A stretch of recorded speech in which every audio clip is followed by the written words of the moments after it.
test. You're going to have to be looking for Axile to deliver. You're going to have to be looking for Artfrost. Fame, of course, is one of their new additions. He's been properly bought out from VP. Belchanok still on loan from Parry.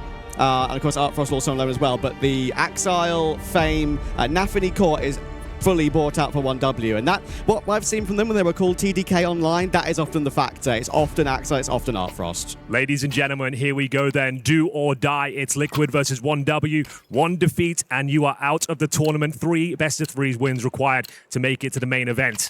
Here we go then. Dust 2 to kick things off. I wouldn't have it any other way. Yeah, I mean, it's a good map in the pool for 1W, and especially because they've got these great extremities lurking presence players in Fame and Axile. I'm expecting some good stuff here on this T side. But it's a very slow pistol. I was going to say, it's a bit too calm, isn't it? Yeah. We've got the long pressure, but we have got CTs in T-spawn. What is going on here? It's not like they're not trying to be aggressive. They just haven't seen a damn thing just yet. Yeah, the bomb is not positioned toward long. It's still waiting outside B tunnels at this point, and that is why Jorko could definitely have a play here. Nafini's trying to push through, but they can have no idea. Jorko, no, not for the first round of the game, Jorko. Belchanok will spin upon him, and that will activate them into B. Oh, you really do hate to see that. It's going to affect his confidence going forward, but the B bomb site is wide open now. 5-on-4 in favor of 1W, and the retake is already beginning. In we go now. Yeah, I mean, just immediately through, and Fame's got the window covered, so even with that immediate drop, no way in. I mean, there's an HE on JT, but how do you get past the doors? And there's a double flank from middle as well. They're completely boxed in. No chance for Liquid. 1W, a very well put together pistol. The fake that just kept on giving, especially with that Jorko miss. You really do hate to see that. That might affect his confidence here. We talked about it. 1 best-of-3 defeat today. You're out of the tournament. It's going to be difficult to recover. It happens, I suppose. Sometimes a shot in the back are the hardest ones to pick up, but he really should have been nailing that one, Trav. Yeah, absolutely. And I think the one thing that is really concerning for Liquid here is this is not really a map that they love too much, right? If you look at 1W and what they managed to do with the TDK core, Dust 2 was the main one for them. Did you see the Elise change mouse after the pistol? Did you see that? No, He's got. Could we go back on the Elite cam, please? He has 2 mouse. I think he's changing mouse after the pistol round. Did he have a spare on hand, or was it just like? He changed his wireless receiver. And yeah, look, 2 mouse here. He was using the purple one before. He just changed it after the pistol round. He's just reloading it. Is he thinking like, oh, that didn't feel great? Yeah. I'll pick it up. Or has he got a specific mouse to play pistol rounds? He's just on different days, maybe a different vibe. I mean, there are some people that get reprimanded for changing mice between tournaments. What about mid-tournament? If anyone's got information on that, tweet us. Let us know. Has he mentioned that he changes mice mid-tournament or mid-game? I feel like I've seen him set up before with multiple mice on the mouse pad, but I've never seen it mid-game. Unreal. Well then, Tentacle Pause. A moment to catch our breath here. It's been a little chaotic. Liquid, definitely one of the favorites to make it through, but they're a team also that's synonymous with heartbreak. Yeah. They are indeed. And I thought that's one of the main things that we're hoping will change their fortunes of bringing Jorko and JT in. We've seen mistakes made in the past in terms of who they've picked up, especially in that AWP role. But JT, for me, I mean, I think it's without a doubt the best team he's ever had around him, which is one of the main things which I'm hoping for Liquid will make a big difference. That's what they said when they signed him to Passion UA. Well, it's like, wait, now he's actually got stars. It's like, we're saying the same thing again? That project did not succeed. You can't argue that Liquid still has a bit more name value than Passion UA. I don't argue that, but it's the second time now that he has stars. All right, thank you for bearing with us. Second round here. It's going to be 1 win, or 1W, I should say, with the pistol victory. And we have got the 4 spy from Liquid. We've got those 5.7s. We've got the UMP making a rare appearance in the hands of Elise here, and a full-on B contact play in the second round. High-risk maneuver, boys. Yeah, Elise does say he loves the UMP because of the easy spray control. He does get 1.5, but Axile's doing the work. Jorko couldn't get the trade necessary to keep control of that B-bomb site. And look how far away Liquid are. It will be a second round for 1W. Axile double kill on the entry. We're so back. We are back, aren't we? So back. He's cooking. Yeah. And listen, I actually do think that combo between him and Fame is the most interesting about this 1W project, because let's also celebrate the fact Fame is out of purgatory. Yeah, that's a good point. He was able to escape. It does seem like there's been a loosening of the grip within that VP organization. It's not lone, finally. Yeah. He's free. And of course, same can be said for Axile. Artfrost is still on loan. But of course, Belchanok is too from Parry. So we'll see how that goes. But I mean, you know, major winner fame. To think that there was going to be a chance that he gets on a roster like this, I think Nafity in an interview yesterday was even saying like it was kind of a dream that everything just kind of slotted together as well as it did. The timing just worked out, so... Well, it's 1W putting their best foot forward here. 2-0, fending off the 4-spy, but a few weapons were saved. Notably, JT, Malbs, and Naf with the 5.7s. Elige will not have his UMP. He's got the Desert Eagle now. So still a fighting chance here. We've seen a lot of pistol victories here at the tournament. Full ecos going in favor. And we'll see now if 1W can keep it going. It looks like they can. Arfrost, nice shot to open things up. Takes down Malbs. And do this go with the momentum here? All 5 players towards long. I would speculate, yes, make their way towards the site and trade things out. Yeah, they should be fine here. There is a full rotation coming in from Liquid to try and fight for it. JT and Naf both have flashes between them, but even before that smoke on the cross blooms properly, that's when Nafany gets his kill and pushes forward, finds Jorko as well, and that will be 3-0 confirmed. Veto is pretty interesting between these two as well. I mentioned that 1W love D2 and Liquid don't as much. Anubis is map 2, Cash is map 3. Now this is a cool veto, right? We've seen so many vetoes in this tournament, which just have the middle ground of the map pool. Your Mirages, your Infernos, your Nukes, your Ancients. Here the bans are different. 1W don't play Nuke, Liquid don't play Ancient, and we don't have Mirage or Inferno. So having a possibility of Cash as a third map decider in what is a single elimination playoff, now that is tasty. You got me excited, Trav. A bit of Cash to close things out. Let's hope we get there. So far, so good for the 1W boys, but the first gun round will be underway momentarily. I'm also liking just a bit of attention to detail already from 1W. They used 2 smokes for the cross on long, and that's not unusual if you're thinking about CSGO times, but they add it with this extra layer of depth where if they did have an HE to blow up in that smoke, it probably wouldn't actually reveal anybody. Oh, here we go. Given their wits about him. AWP for Jorko, 0-3. Can he recover from the pistol blunder? Double door smoke from Axile. We're going to be running a standard default here. Players trying to get control of lower B and, of course, short control. And the CTs, 2 towards long right now, presumably parking one up as we go for that catwalk access here, courtesy of 1W. Working their way through long now, but the setup for Liquid is very solid, having both Malbs and JT playing together in that position. Waiting long doors at the moment. Utility will now be used. And this is one of the things I want to see from 1W throughout the game. Look at that layered flash move out long. Really nice. They put lots of pressure on Malbs. They isolate him so JT can't fight either. Very low HP on him too. And the fact he's alive is crazy. Nafany's nade will chase him out of the round. And that is a really nice long take. Yumi, 1W are looking pretty good right they're now. looking... This is pretty nice. This is the thing as well. There was a time where the narrative around Nafany-led teams was that they just didn't use their nades properly. Like, True, where are their flash assists? There's no flash times. We have double-layered flashes out long, and HE that hunts them down. They're being meticulous. Making some good calls out of spawn. We've seen some defaults. We've seen some long takes. That one was beautiful, though. CTs didn't stand a chance. Isolated from the angle, naded out of contention, and now a 5 versus 3 where they've got nothing to do but save. And Elige's got a nice little angle here. If they do go on the hunt, he likes to get a couple of kills, but we'll see whether they want to commit to these fights. Well, he'd love to get a couple of kills. I mean, he's the only person on the team that has any kills at the Oh, moment. God, yeah, I didn't notice that. Liquid or killless, bar Elige. Not like this, boys. Come on, let's wake up. Lock in. I think one of the things with this 1W roster, what a shot from Fame. I mean, even the boost deleted like it's nothing. And Jorko is so screwed at the back of the site. Oh, what? My word, the smoke. Oh, wait. That's the bomb explosion. That's the bomb explosion blowing the molly out. I didn't know it interacted like that. That's why. Yeah, that was an update that came through after the original bomb explosion change. So it doesn't just put smokes and blow smokes open, it also puts mollies out. So I think Jorko is saved by that update there. Good eye for detail, Trav. I like that.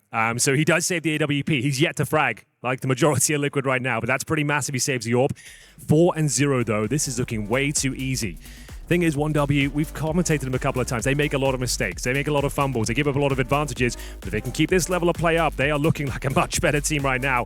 Liquid will take the tactical timeout, discuss their finances, which with the maximum loss bonus aren't too bad with the saved weapons here. Just begs the question, do they fully commit or just partially invest around the saved M4 and AWP? One of the things for me that I think is going to be really fascinating is to see how 1W play against a team that is obviously top 20 in the VRS. Yeah. And these players, these individuals, you could argue that because of their experience playing Tier 1 Counter-Strike in different rosters over the years, this could even be more comfortable for them. They're more used to playing this quality of player rather than the amount of online teams have had to play to get to this point. So we might have a slight technical issue here. You know what, the more I watch this team, before this tournament, I wasn't really interested in 1W. Like, I felt like a lot of the names are washed, and I wasn't really looking forward to them making it too deep in the tournament, but now I've got to watch them, and now you're seeing the synergy and the skill that's being displayed, especially for the likes of Fame and Nafany, to be fair. Yep. This actually could be a top team for this year. That's why anytime we had discussions about it on the desk, it was largely, I'm focused on Exile. Yeah. Like, he's the one that I think is the most unknown to me as to, like, what version of him you get. I feel like in certain games, he pops off, and then in others, I just think, what happened to this guy? Yeah. Whereas with someone like Fame, I never expected the world from Fame. I always just wanted him to capitalize on open space or play it safe and, find an opening pick on the extremes. And a lot of these other pieces, I mean, even Belchanok, hard-hitting player, but also maybe too hard-headed for someone like Paravision. And so there's these opportunities for these players to demonstrate a different skill set, because often the problem with old Nafany-led teams is that Nafany kind of had to be the instigator a lot. Now he has a lot of different options as to where to go. Here we go then. It is the partial investment from Liquid. You can see they've saved around $2,000 per player, and they've got the saved AWP though, but Jorko is going to have to step up yet to frag.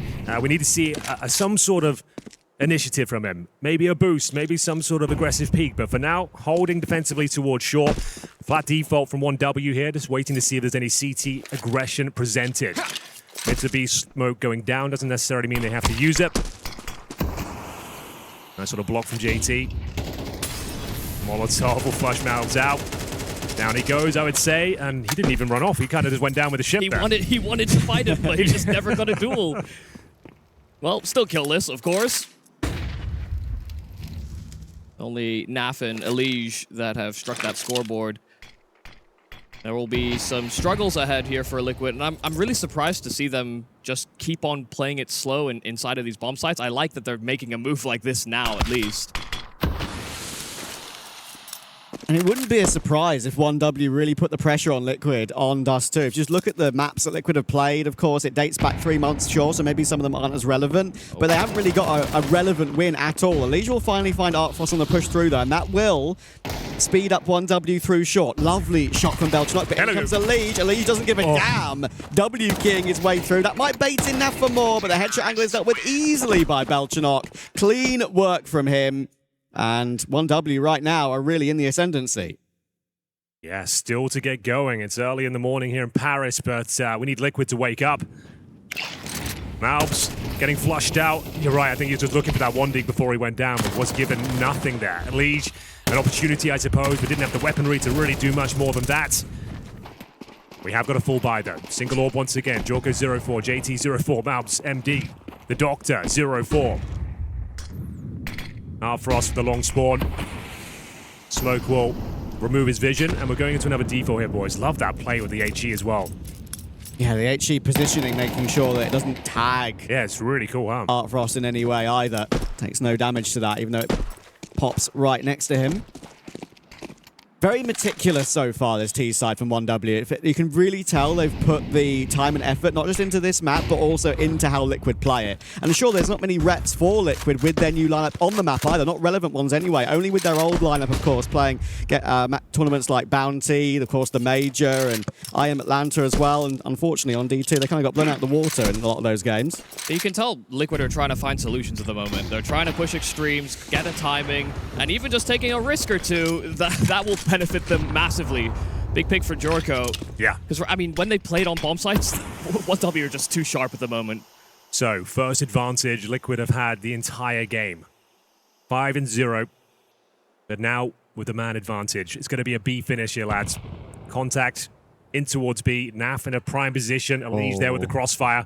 There will be pressure coming from middle, courtesy of Nafany. Here we go. There's the molly, though. That will force Naf into the open. No way you get anything from that. And now it's all going to be on Elige on the site. But Jorko gets a really nice one. Now Elige needs to hold up his end of the bargain. Does find 1-for-1. But again, it's Axel with a reliable trade. 2v3. This is very doable. 20 seconds to get the bomb planted. They'll get it down now. T-Smoke on the door to give themselves more room. A swap over to the Axile rifle as Art Frost wants him to use the utility instead so he can post up with the AWP.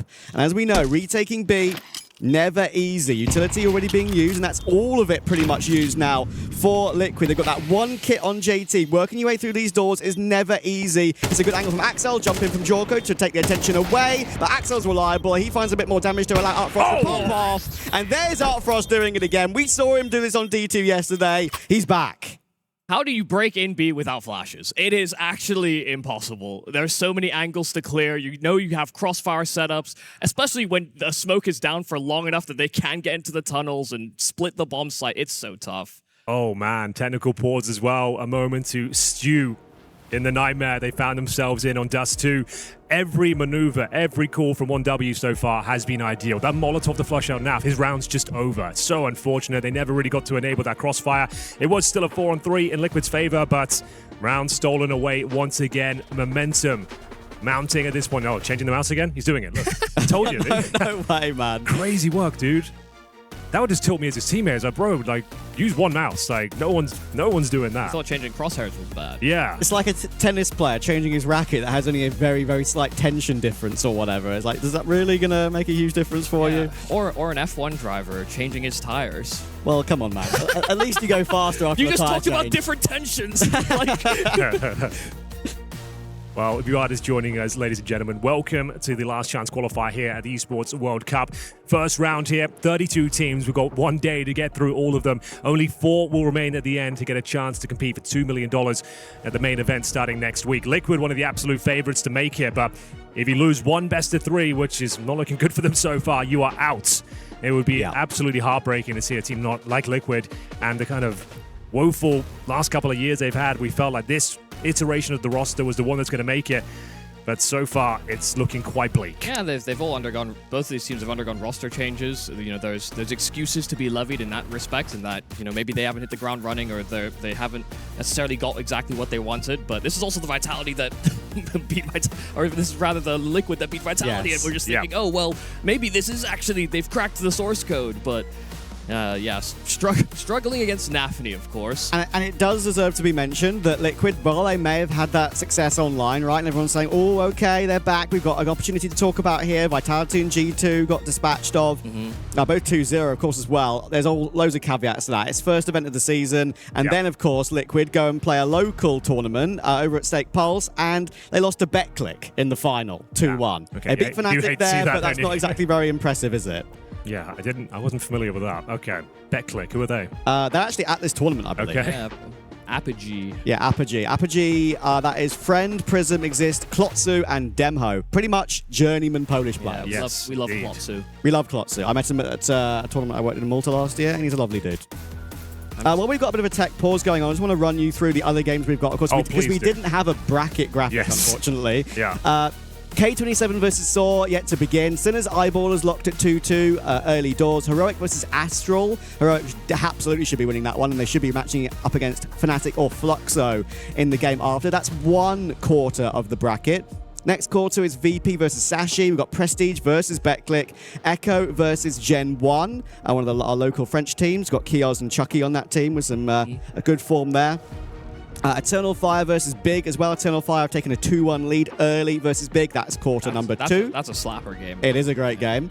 NRG Phantom, GG How Dendelay. Dendelay, of course, a new name for the Sharks roster. They're very dangerous, and I would say could be a dark horse to qualify. Inner Circle versus Iberian Soul. 3-1 start for Iberian Soul over there. 9 versus Hotu. Hotu up 4-0. Hotu also very dangerous and exciting to watch. We love a bit of Norbert. That's the middle portion of the bracket. And finally, where we're at right now, the section of death everyone's been talking about. Here we go. Focus versus Ascend yet to begin. 1W, 5-0 up on Liquid. BCG versus OG. OG have taken the pistol and the conversion over there, and then Infinite versus 100 Thieves. We could get Simple versus Device in the Big 26. How massive would that be? Holy. It would be very cool, but they could also just get knocked out. They could both lose. they could both lose. And even when they collide at the later portion of the bracket, we lose one guaranteed. That is a shame. Yeah. It's a shame, I agree. But that's what happens. Only when one. when you're Should be trying to ranked climb. higher. Yeah, Exactly. when you're trying to Only one of Liquid, BCG, OG, 100 Thieves can make it through. Well, let's have a look at the replay. This is Jorko's efforts there with the AWP. His first couple of frags, it felt like enough, but that was the Molotov of death. Naf taken out of the equation. It was down to Elise. He needed more than one. Wild maneuver from Jorko was trying to avert the crosshairs so his teammates could retake the bomb site. Not going to happen, though. And we find ourselves at 6-0. MP9s, the partial buy. See whether they can find any sort of fortune here. It's going to be a lower B play from JT. MP9 in hand. Up close and personal are the CTs right now. Yeah, Elige. Already seeing good work from the MP9 for him. In comes the flash. That's going to be perfect. But Nafany, what is that spin? Elige will be cursing himself. Maybe time for another mouse change. Yeah, he's definitely reloading that thing. Get a new keyboard as well. Headset, just change it all over. Surely that's round over. We'll take a miracle at this stage to recover the 5-on-3 deficit. We've got 2 pistols, a Nafly, MP9 to work with as well. And you can see this is quite disciplined from 1W. They're not overextending, not wide swinging. Still going through all the protocols here, sticking together. Trade potential is high. The only fly in the ointment I can see is maybe Jorko could find a bit of a gap here behind Xbox. And Henry, we spoke about this yesterday when we covered them against Basement Boys, right? We saw the protocols were there. There was just so much messiness. And it seems like they've already ironed out so much of that within 24 hours. They were very fixable mistakes. It was just like over-peaking, not trading properly, spacing was bad at times. If they could just fix the small issues, the game plan overall was very good. Indeed it was. Game plan's still looking good, and players are looking sharp. It probably helps as well that Liquid don't seem to be firing on all cylinders. No, they look a bit flat, huh? Yeah, I mean, they're clearly trying things, but that's a great shot.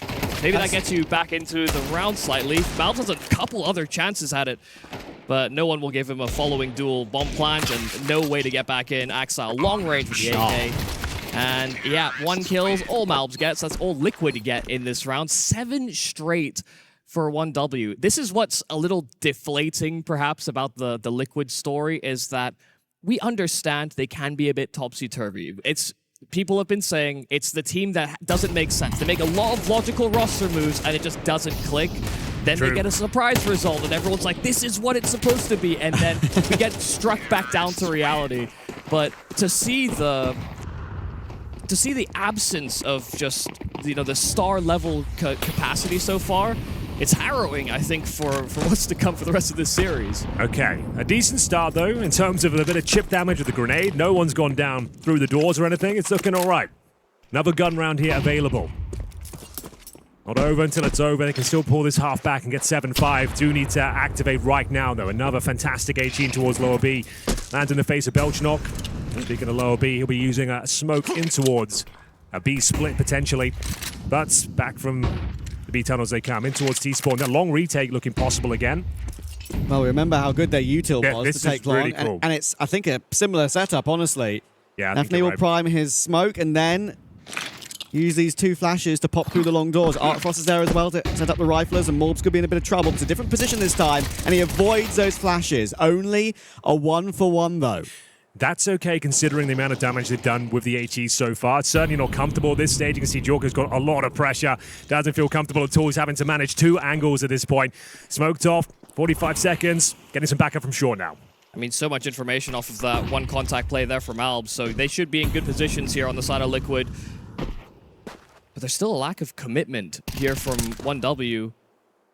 Oh, They're crawling close, and Jorko's pulling nades. They're crossing into the bomb site, and he seems none the wiser. He's still challenging over towards the platform, so Nafany is right in his face before he knows it. Liquid had simply no idea, no projection as to where they go. The jump from He got him, but there is more than enough time. It's just on short that JT has to get this kill also on the jump, but it's too much to ask for. His bullets are not as magnetic as Elige. And so it's Naf in a 1v2. Oh, it's so doable, though, for Naf. He's got a kit. He can give himself a little bit of time. He's got information on 1, and logically, Artfrost has to be over toward long. How many clutches did he have a go at yesterday in that position? But Nafany is so sharp, so aware. Quad kill from him, and what did I say about him yesterday? He's 10-1 right now. Dude, he did that yesterday as well. He's looking one of the sharpest fraggers in terms of in-game leaders in the game right now. At least at this tournament. It's And unreal. this is Every LAN. map. This is LAN. This is not online slop. Didn't we have like a 3-point something rating for Gizmy? Let us not forget. Yeah. That's fair. That's fair.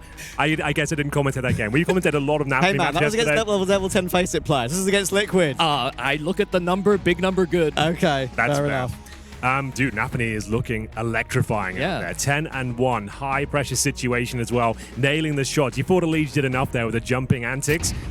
Not quite though. It's the calls and the kills right now for Anthony. Yeah, unreal. But if we're being honest, why has nobody thought about that?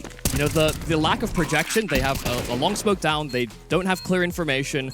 Jorko shouldn't be playing the way that he is without a player in the site with him to back him up. Yeah. It's looking a bit cooked, you're right. I feel like this is one of those maps that is going to have to move on from. I don't know if we can recover at this stage. You're going down 9-0 at this point. I feel like so fractured. Yeah, I feel like we got to bounce back. It's like, doesn't matter what the scoreline is, it's their map pick. They turned up, it's Dust 2, Momentum, base map. Anubis, a very different kettle of fish. It is indeed. And one of the crazy things about this map so far is that, sure, Liquid are underperforming, but every single 1W player is holding up their end of the bargain. Just look at the numbers on their side now. Remember, Artfrost got 1 kill on the cross, got one here in this round as well, as Morbs has a chance here. Hang on.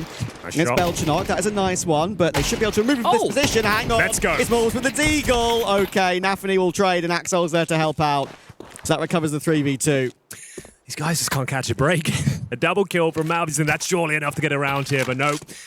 The lead snatched away once again, a 3 versus 2, and Jorko, unfortunately, with the MP9 going for a long-range play. Gets the M4 at least. They know exactly where he is. It's good information here for 1W. They've had a lot of success towards long. It's going to be Nafany helping himself to that space. Freebie? Dude, he is locked in. Absolutely locked in. Orper, in-game leader, entry, doing a bit of Clutcher. everything. I know. What can't this man do? This is a new Nafany. It really is. Trust me on that. I've seen enough of a I've seen enough 1W winning the major. I've seen enough evolved moves from Nafany over the last couple of months playing online that I know that if you can just transfer that with, of course, 2 new players. They were playing with Sugar and Xanta before when they're under the TDK banner. And sure, they don't have every player on 1W signed permanently. So Artfrost and Belchanok are on loan from their respective organizations. But look, it's looked like to me, it's improved them drastically. And as I said yesterday, if you look at 2 different tiers, Heroic for me made great changes. They should go up half a tier. I think 1W absolutely should go back up a tier from what I've seen from them here, and of course with the name value on the team. Well, here we go. Another opportunity for Team Liquid. 9-0 doesn't feel or look good at all. See if they can scrape together at least a couple of rounds here in the first half. Thankfully, just the first map. And Jorko gets him a man advantage. Slowly but surely coming to life here. 3-8. Got to reposition. This has to be it. If they want any chance at all at map 1, firstly, this round is a necessity. Secondly, it has to be a 9-3 half. It has to be. You're right. Still plenty of time to work on this one, though. Lurk smoke in towards the B-bomb site. At least the back platform. We'll have backup from NAF as well. Can they hold on to this lead? 5-4. 1 minute remaining. Yeah, I mean, you can tell as well they tried too many aggressive moves earlier on, so now they're playing very contained. But especially once they got that man advantage, they just know they want to play inside of bomb sites. Don't think we've seen a single multi-kill held in a bomb site yet for Liquid. So, Belchanok confirming that short is clear. Looks likely to be a B finish, but we do have Nafany watching the extremities. In-game leaders will normally do this. Try and find out what's going on. Get some information, so there's no input lag. He can make his call when to commit it towards B as soon as he gets enough intel. Oh, he's worried about the Jorko push He's from long. scaring. And then honestly, yeah, That's it a took cue now. long In you time go. to get rid of him, but you've got to move into B. With 20 seconds to go. Fame will manage to go down, and Elise will hold on. Here we go, Liquid. We're finding something finally. Belchanok would be a 1v5 from him, and he's not going to be able to pull that one off. Liquid, how about that? They've got a round. Yeah, a multi-kill on a bomb site. How Who about would have that? thought? That leads to round wins. And one of the times where there's simply not enough time to be as meticulous there from 1W, they were that man down. They were hoping that there would be some overextension from Liquid, but by just knuckling down on the bomb sites, they had to come to them. So no problems. it's fine. There's a light at the end of this tunnel. Big moments from Jorko as well. Like, he's the one really showing the most initiative right now. He knows he has to on the AWP to look at these opening picks and what is obviously an AWPer's map of D2, and he's trying to make it happen. Yeah, it's been him or Elige predominantly, aside from that one round from Malbs. You know, Elige has also been trying to instigate action, but you know he likes to take matters into his own hands at times. Nice swerve and Jorko in a lead. Some challenging shots there for the sniper especially. Looks like we're going to have a tech issue, or we've got a tactical pause. Tech issue, okay. Smiles all round though, doesn't look too tilted on the Liquid side. Yeah. Still early days here. Not their map pick. He's stuck with the purple mouse. Staying on the mouse. Yeah, he's staying on it matches the mouse pad. It does. So that's clearly the primary. Yeah. What's going on in the 100 Thieves game, Trav? Give me an update. Let's have a look. Let's have a look at the beautiful bracket. That's the one I really do care about. I know. That's the beautiful bracket we've got right here. Let's have a look. BCG OG 3-3, 100 Thieves Infinite 5-1 to 100 Thieves at the moment. So we are somewhat on track for that BCG 100 Thieves matchup. Plenty of other games going on, of course, as well. We've got a full bracket of round of 32. The biggest lead we've got right now is VP 9-0 up on Sashi. And Sashi have got some known names on that lineup. So I think we were talking about underdogs earlier that could maybe spoil the party, like the likes of a Heroic, the likes of a Liquid, a Big, these sort of organizations. You're looking at your K27s. You're looking at maybe the VP Academy project with Mir, of course, as the in-game leader these days. 30 years old, going for a new arc in his career, trying to bring up some youngsters from that VP Academy project. Dendelay as well. I think their side of the bracket is pretty tasty, and they could be a favorite for me. I can't lie. I don't know if we'll get to cover them, but rooting for Big.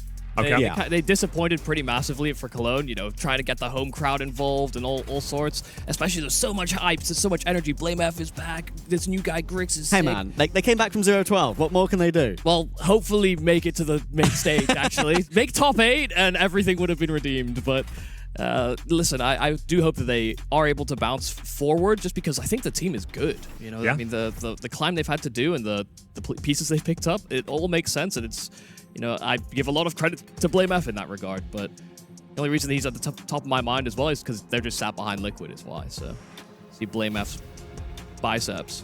The broad shoulders. Yeah. Is that what your eyes are gravitating towards, Michael? Always. Well, hopefully we'll be back underway momentarily. I did see some fist bumps, but it doesn't look like they are locked in just yet. This is the first round of the 32-team bracket. Reiterate one final time. You lose a best of 3, you are done. You need 3 wins today to be part of the 4 out of 32. They'll make it to the main event starting next week. One of the biggest Counter-Strike tournaments of the year, Esports World Cup, $2 million prize pool. And for some of these teams, right, if an underdog, one of the plucky teams here, make it to the main event, it's a life-changing tournament. In terms of VRS points and prize money, it's such a huge deal, right? Absolutely. I mean, if you look at an example of some of the teams that have just been grinding Tier 2 for a really long time, good side of the bracket for the likes of Inner Circle. You look at maybe a Hotu as well, who have made progress. You want to see Norbert do well. I don't think anyone doesn't want to see Norbert do well. And yeah, just so many teams, which it's not just a setup for them for the main event if they are able to qualify. It's that push toward the Singapore Major as well, considering this incredible open qualifier we've got here is 1 on LAN and 2 also has its own prize pool.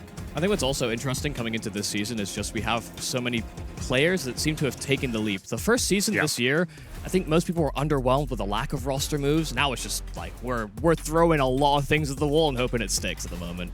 I mean, for someone like JT, how long ago was it last that he was separated from TC? I understand TC went to PUA before him, but then he was brought on over. So I think of that as just a small hiatus, but I am curious to see how much of the vision shifts with the dynamic now shifting over to Flashy, because Flashy clearly wants to structure the rounds a bit more than maybe I think that old TC system did.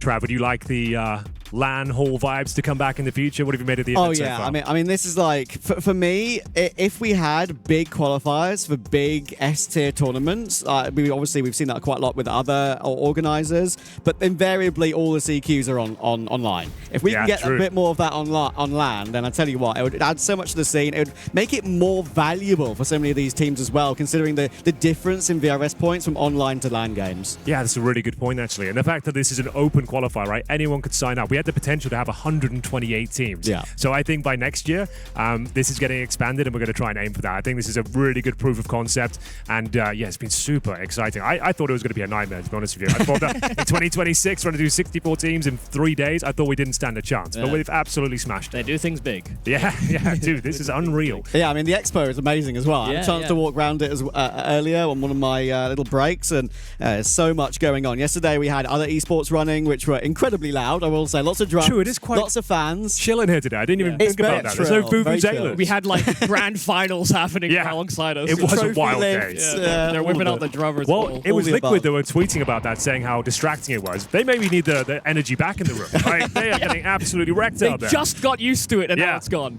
Okay, we're back. And it's gone. Let's get into it, boys. We are going to see round number 11 here. Trav did mention they need 9-3 to stand a chance, and I tend to agree. Money won't be an issue for 1W at all. Even if they lose this round, they have a nice full buy going forward. Nothing given away. I was waiting for Art Frost to click there. I thought he was going to get a timing shot off, considering he saw a bit of a tracer. Yeah, I think mainly he doesn't shoot just in case it's a bait so that the HE blows open the smoke. At the time. It's one of those. Yeah. He's thinking a layer ahead, or just not opening himself up to that chance. Axel always has been the sort of long anchor, the long defaulter on the T side for this 1W roster, even when it was TDK and he had different players around him. It's his comfort position, and he's doing a good job with that so far today. Some damage there on Mulbs. That will put Jorko into position, and now they know he gave it a go. Similar setup to how Liquid won their first round in this map. They got Jorko in a position to get that pick through long doors. Then when Nafny went searching before, he got taken out. And here we go. Mulbs on the corner. He's got multiple players coming his way. How many can Mulbs really get with low HP? Maybe if you hit headshots, it doesn't matter. This is what Mulbs needs. Free AK swap as well. Fresh magazine to deal with. And Mulbs, with a bit of help from Jorko, will hold on with ease. Just simply too smooth. This time, no molly, no problem. Yeah, true. Given an opportunity, he will deliver the goods.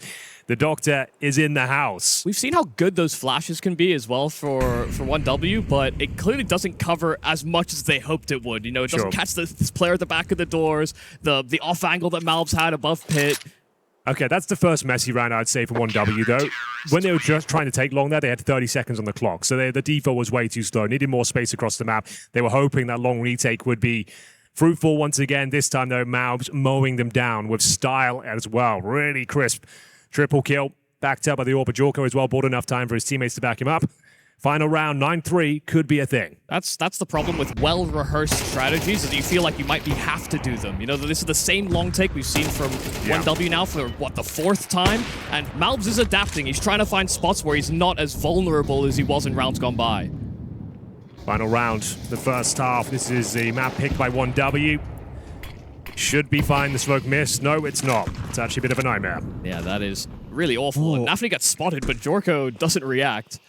A little too wide. They do know about that, and the nade will break that to try and catch him, but Nafny might not know he's been seen. So the question is, if he decides to make a play sort of alone in that position, whether he gets caught out or not. Elige trying to fight Belgianock, the spam through the door. Death by paper cuts down to 59. Pre-molly into the corner on B as well. Again, showing presence across the map, 1W. And they like spreading out on the attack, really, just to try and be a little confusing, but I don't think Liquid have really overbought into any idea just yet. Jorko, good line, but he unzooms just as they're about to go, just as he gets contacted. Quick scopes up close. Belgianock and Axel trade out, though, and so this B bomb site is fully compromised. Nafny catches the flash, but he'll also catch a kill. And it is a man advantage held here for 1W, but health isn't the greatest for this post plant. It doesn't seem like it's possible, does it? JT yet to get off the mark. Could he really have a 0-kill half here? Come on, JT, give us something. Give your team something. A little bit of a push through. A boost could work, but it has to be a jump shot to get the kill. And look at Axel, that little angle close to the window will do extra damage. There's just no way in. Mulbs trying to make something happen, but Axel will get the kill, and there you go. JT will go down. A killless off for JT, and 1W have double digits. Oh, wasn't the prettiest final round there from Liquid. Not the prettiest map either, but not the end of the world. I suppose 10-2 is recoverable, but still, they just looked a bit out of their depth. The good news is some of the star players starting to wake up. Malbs looking sharp. Need a lot more of that. Jorko as well, hitting some shots, but we need JT. We need Naf.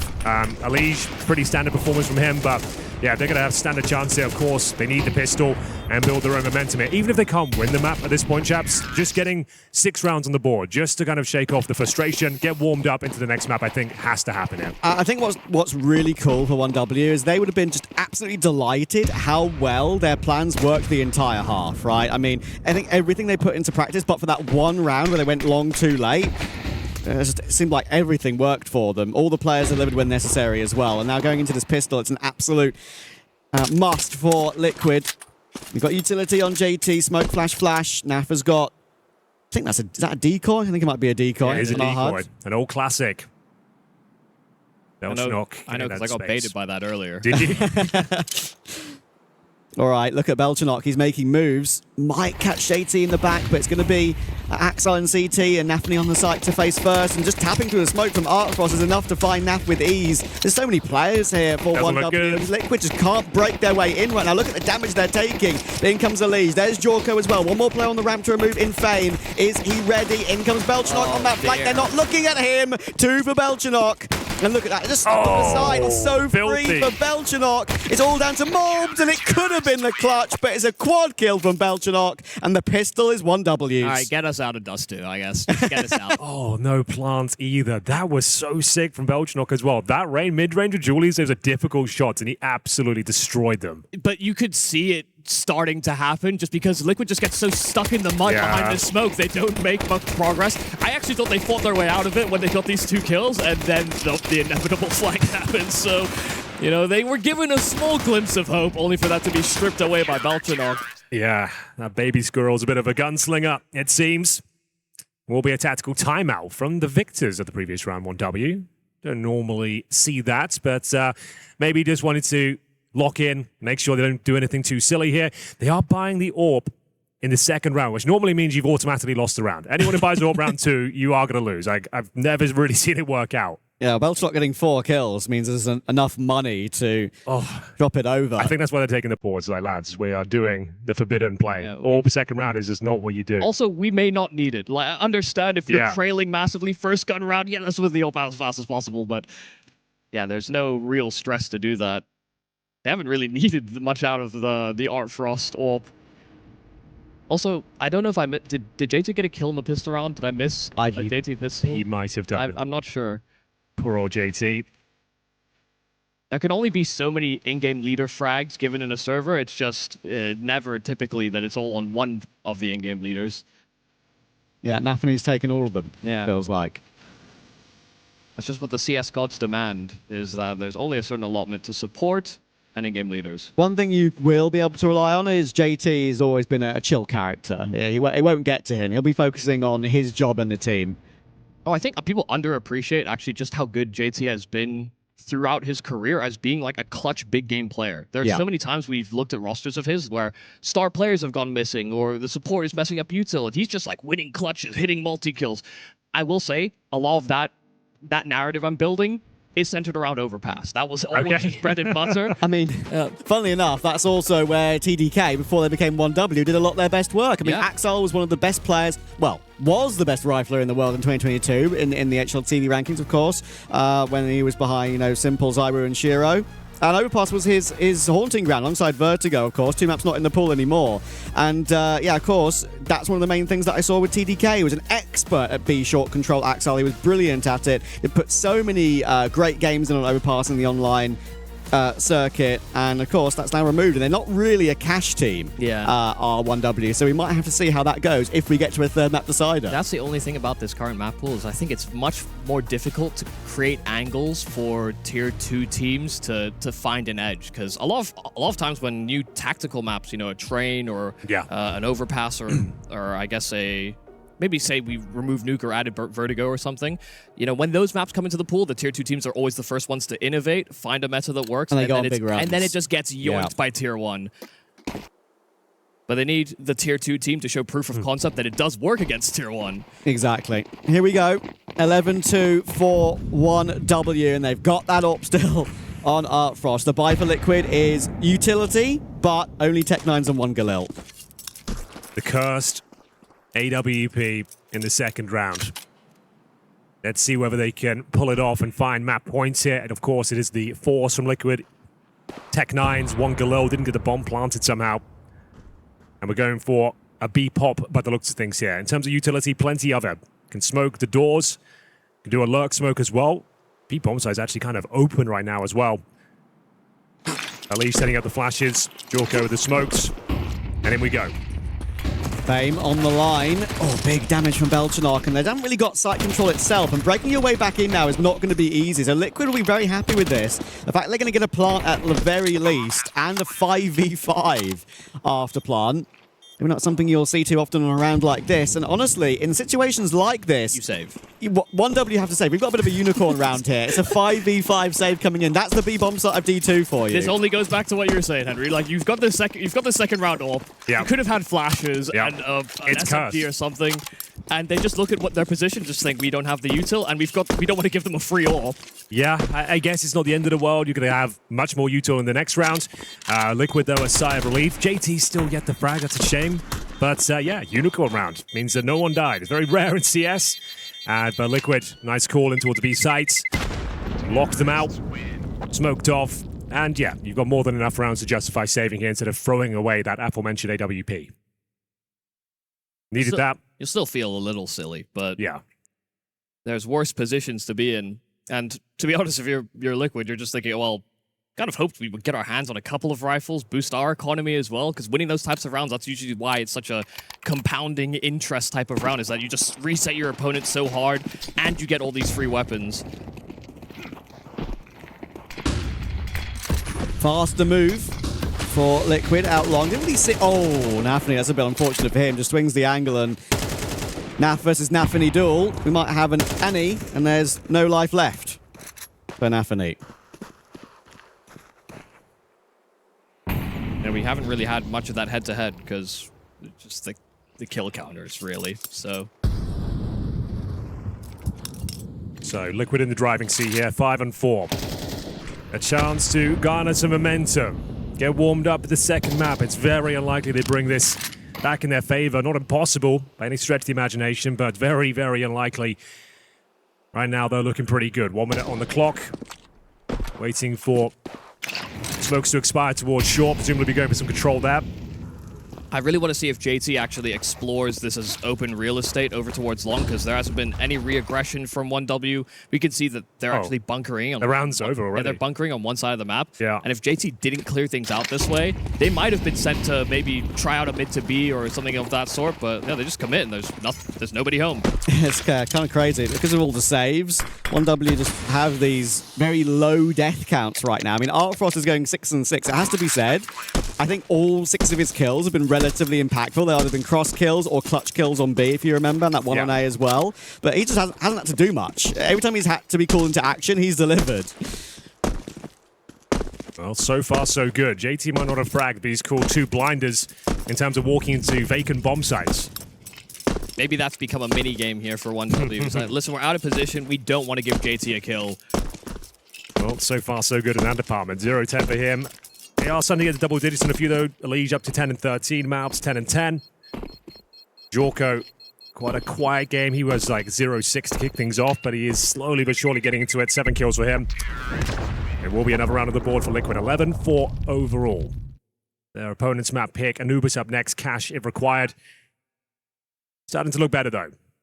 It's those few important openers for Jorko that really gives people a lot of hope, because I think the same thing when they brought in Ultimate to the team is that he was a very swing-heavy AWPer, and then as they played tougher and tougher teams, maybe the swings were more of a detriment than a positive.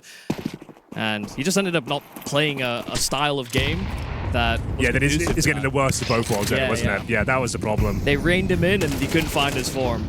JT's on the board, boys. There we go. And it's an entry at that. Let's go. Belchanok goes down.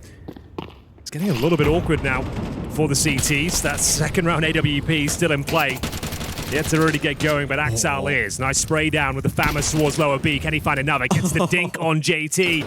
Trying to get the hell out of there. How is he alive? Bro's just badgered at his way out of shot. That's crazy. Burrowing his way back to the bomb site. 1 kill and a dink. 14 now for Axel, and Fame's in a great position with the MP9. If Jorko goes first in here without any utility, it's going to be very awkward. Flash doesn't really connect. He does find Fame, but Artfrost is in position. It's a lovely second kill. I do ask the same question. There's no smoke up for the doors. and it allows Artfrost to pop off. Again, important frags from him. Okay, well, a minute to work with here. JT 5 points of health. Naf, very quiet game by his standards. Needs to step up here, deliver the goods. 3 on 2 as 1W look for map points here. Artfrost, 2 great shots, but almost gifted them.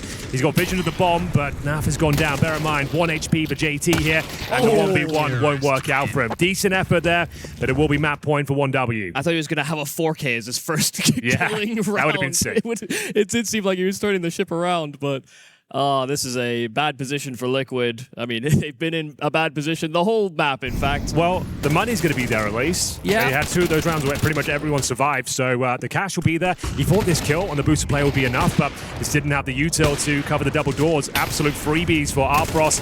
He said he hasn't had to do much, but when he has been called upon, he is delivering the goods each and every time. Oh, Mitchell missed the opening shot this time. We've seen a no-scope, quick scope through the door that has hit shots before. Shout out Monazy. They get short access very quick in this round. And what's kind of funny about that is if you remember just how 1W played their T side, it was very meticulous, relatively slow more often than not. And Liquid have tried these sort of faster takes of map control way quicker than 1W I think really ever did. Yeah, they kind of had to, though. I mean, you look at the resources they come into this round with. They use the spawn smoke to get into this position, but they don't exactly have the ability to throw in fakes because they don't have as many nades as they'd like. Yeah. The fast control is a good way to mitigate that problem. They were just hoping to trade out, but they have yet to really meet much contact from anyone on the 1W defense. And it's looking like it should be a B-sided split, and there's only Fame that locks down this bomb site. Oh, he's moving through on a crazy timing on the other side of the smoke, but Jorko clears it well. And once again, it's a situation where there's only one player on that side of the map for 1W, so Liquid will stay alive on Dust 2 for one more round. It's fascinating to think that, you know, Nafany, when he was calling on T-side, he was calling really well, but it was like so confrontation-based. JT has found so many open bomb sites by comparison. Yeah. It's still good calling, but it's just a different way of winning. Yeah, suggests he's making the right call each and every time. If only they sat on the T side, it could have been a very different-looking game. But now, though, saving once more, absolutely fine for 1W. Keep the guns in hand, give it another go. They have got themselves an AK-47 for Nafany as well. 14 and 6 for him. Axel, same story. It's only Fame that goes down. Didn't do any damage there to be bomb site. Tried to make that maneuver through the smoke. Needed 2 kills for them to even justify going for the retake. Didn't happen. All 5 players survived for Liquid. And now 7 in a row required to take us to overtime. Part of the reason as well 1W is just never on the right side of the map is simply that they're leaving it to isolated players. They understand they've got really good anchor pieces, and so taking that gamble, taking that risk can feel very worthwhile. There should come a point in this game, though, where they do just play, you know, a 3-2 split instead of a 1-4, just so that they don't keep getting outmaneuvered by JT's calling. Here we go. Can Liquid stay alive for one more round? Buy is good for both. No real pitfalls other than the lack of a Jorko AWP, maybe. Look at Jorko, though. He's a good rifler as well. I've seen him do some incredible work with both. And again, very quick attempt from Liquid. Here we go. Belchonok will take him down. Artfrost finds Naf with ease. And immediately a 5v3. Elige needs to make a move, needs to make some sort of play. Need to break that mid-site smoke, but there's no one on 1W that will show themselves, and they know how to play the situation. They won't be over-swinging without any utility. Elige has got himself up close, and they know where these players are, but Belchonok will just have Axel with him to pick off his contact. We saw this yesterday with Fame and Nafany, and that is the trade potential that's working for Belchonok. Lovely jiggle, lovely headshot. This one is done. JT, all alone, and a rough game, and unfortunately, it will end that way for Liquid. I mean, we said they had to get a few rounds in the second half, just get warmed up, and I think they achieved that at the very least. Some good calls, some good play. You know, the expectations are starting to rise for Liquid coming into this season. They can afford no excuses. They cannot afford to lose. Okay, well, I love that. Bear in mind, if Liquid lose this map, they are out of Esports World Cup Last Chance Qualifier. One of the absolute favorites to make it to the main event. Oh, look at this. Okay, that's like an anti-strat already. What is going on there? Still got a kill. Didn't put Elige off, though. Still manages to peek in toward Canal and find Belchonok, and in goes Naf for one. Sees the second player jump away as well. These dualies are going to be so dangerous with Elige helping out. Here we go for Elige. This is what we want to see. Straight off the rip. Big 3K. And Nafany, look, the plant here would be really nice. He should be able to get it as well. I mean, yeah, not exposed to main, so extra money at the very least. And forced by next round, I'm guessing. Or just win the round. Don't win it, though. Or just win the round. Oh. Let them have a good start, Yeah, please. All right, that was sick from Elige. Really interesting grenades. I've not seen that before. On a pistol, I should have seen those grenades before, but on a pistol round, double HE towards Dark, that's wild. It's usually when it's a very aggressive con rifler or an AWPer that maybe has a spawn, so yeah, to see them go for that in pistol is crazy. It seems like 1W have done their prep on the map, I will say that much. Maybe they're hoping it would discourage Elige from continuing to peak because he was on that half HP, right? Yeah. Instant headshot. But nope, he was undeterred. In fact, he was emboldened, perhaps. Dude, he absolutely smashed it. That is the best sequence from Elige in the best of 3 so far. Hopefully lights a fire between the rest of his teammates, and we'll see whether they can keep it going. As we mentioned, the bomb going down courtesy of Naf, and he has enabled a force buy here in the second round. We're sending 4 players over towards this B bomb site. Naf, though, doesn't want to give anything away. Peeks out, gets some information. They're outside the B bomb site. Does that dissuade them? Time will tell. Need to break the smoke. Axel's somewhat in the open, and that'll be an easy catch. Helped out by JT as well. JT off the board, on the board early in map 2, unlike map 1, thankfully for him. And that will cause issues for 1W of where they want to reroute. They've still got the famed Galil, sure, and the util is okay. It's not like they lost a load on Axile, but their real last chance, Saloon and Call, is a push through middle and just try and get contact onto Elige. But this angle for Elige is perfect. Again, it's a double kill from him. But then wallbang damage as well from Naf possibility. Morbs is there to help. Team kill in the mix for Art Frost. Technically, that's Morbs is doing. And Art Frost is all alone, and Yorko just jumps at him. 2-0 start for Liquid. That could have been really bad, actually. Yeah, Jorko took like a lot of damage, and they lined up for Art Frost there. So there was a real possibility, but liking what we're seeing out of Elige very early on. This is more like it. Were there any doubters? Probably many, actually. There were a few, for sure. We were saying they could bounce back, no problem. This is exactly what they needed. Elige finding a great start, 5-1, and they're looking very active on the CT side as well. As soon as they had the information, the Ts were right back there and spawn at the steps. They go and actively search towards the dark room, get the opening kill, and the map was just fully in control there from Liquid. Gonna have to be the eco now. 1W do not have Kevlar.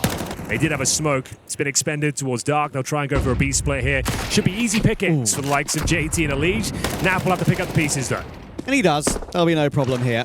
I guess one of the main talking points as well for this Liquid iteration is that we remember how damn good Elige was with JT on complexity. RIP. We miss them. And that is what we've seen some of in these opening games with this lineup. And look, I think Anubis is a great map for him to show in the roles he plays. More of that form. We've seen so many great years from Elige, but more recently, people are citing this as JT is the Elige Whisperer. Yes. Yeah. And he's whispering at the start of this map. Well, historically, at least the last few years, like Elige just looks like he's constantly tilting, and like now with JT here, like the vibes are actually pretty good. He doesn't look like he's freaking out. It always starts that way, though. That's fair. Let's see how the game develops as we have got this fantastic, bear in mind, very T-sided map. 3-0 on the CT side is worth its weight in gold. Let's have a look.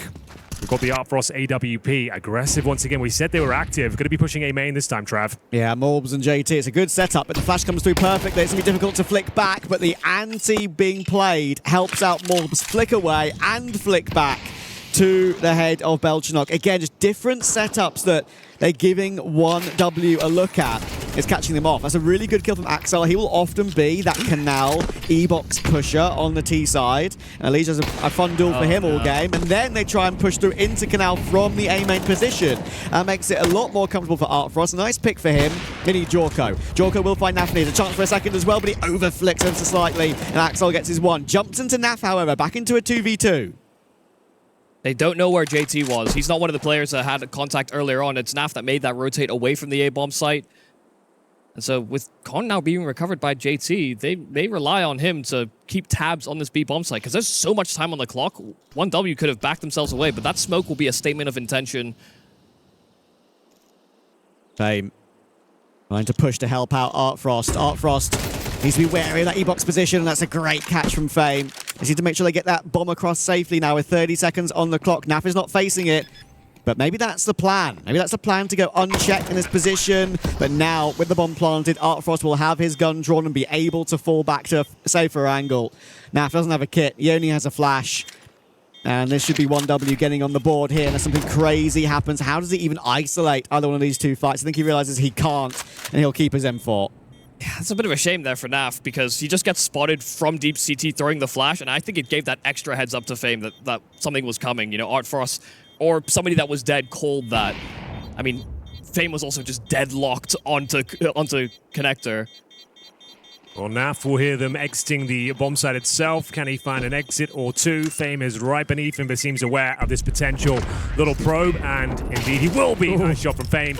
All 5 members of Liquid go down. There was knife out there, I think. No, Fame was getting rid of the incendiary when he swung. Okay. He's like, I want the Molotov next round. Get this piece of garbage out of my hand. So let's have a look. Here's that A main push. It was looking so good. Opening kill, but an Axel. Frost activated. Back and forth we went, leaving Naf in that 2 versus 1, but unable to convert it. Didn't really get a look in. Well handled from 1W. They'll get their first round on the board, 3-1, but the money's okay for Liquid. Not ideal. JT down to a Desert Eagle, but he's very handy with it historically. Naf on the MP9. Jorko on the AWP, but he is glass cannon, just to note that. He's again looking for these moves in middle, changing up his position, changing up his angles. Axel trained on that window. Bomb not carried through for 1W early round, just leaving it in the default position. And gun barrel scene. Oh, Lige, that's so awkward for him. And unfortunately, the over jiggle just exposes him to Axel. I mentioned that Axel and Lige in different positions around middle and canal will have plenty of fights over this first half. Keep an eye out for that. I am never going to play that angle. just looking at how exposed he was. Yeah, it's a really tough fight for Elise, because when he's been given clear duels, he's been able to get more than one. Starting to simmer down. Lige dropped 5-on-4, less than a minute on the clock here. Bomb towards the A side of the map, but they're just waiting for CT reactions right now. See if anyone hunts for information. You go. Yeah, Axel seems like he's trying to convince him. To me, to you. It's like, you sure you don't want to go up? Okay, I'll just do something else, I suppose. 35 seconds. They have wasted quite a lot of time off the clock with those sort of decisions, and you never know. JT's going to try and clear it out. 30 seconds left. Belchanok in that corner looking up. Axel cleared beautifully by JT. Yeah. Oh, wow. It takes a long time for Belchanok to kill him, actually. But thankfully, Art Frost will find Naf. And even though, as you say, 20 seconds on the clock, it's still a 4v2. You'd expect them to be fine. But guess who's on the bomb side? I mean, both Morbs is here, and Jorko's holding from CT as well. This is really awkward. 12 now on the clock to make their way through. No. And Morbs is going to hold on with ease. No chance. And 1W overthink it. That's what you get. That is simply what you get. They overcooked, huh? You have a man advantage. I mean, it's 2-man advantage. You're still frozen in place from canals. There's no confidence to just progress into B. Okay, these are the sort of rounds in the first outing for 1W we saw, like rotting the clock too much, scrambling into bomb sites.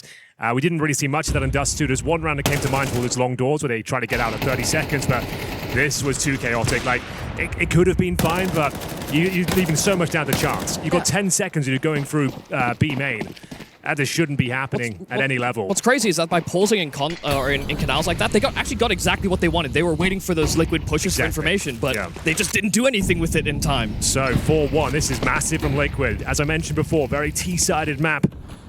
And now you're looking down the barrel of a 5-1 lead here. Looking to take us to cash our Liquid. It's very convincing so far. Very important round as well, boys. If Liquid win this, which is looking likely in terms of the buys, there'll be another eco for 1W, and this could be a landslide performance from Liquid. Bouncing back nicely after the nightmare that was Dust 2. Belchanok, though, long-range spray with the AK-47 will find Naf. Yeah, that's a really important one as well, just to give them a handle in the round early. Elige is checked by Anthony properly, but now it's only all on Jorko. Jiggle is attempted, but Axel will go down, looking to fight for more, and that's a bit of an overstep from Jorko. He didn't need to fight that one, but I guess what it does do is bait in Mr. Morbs. He's at it again.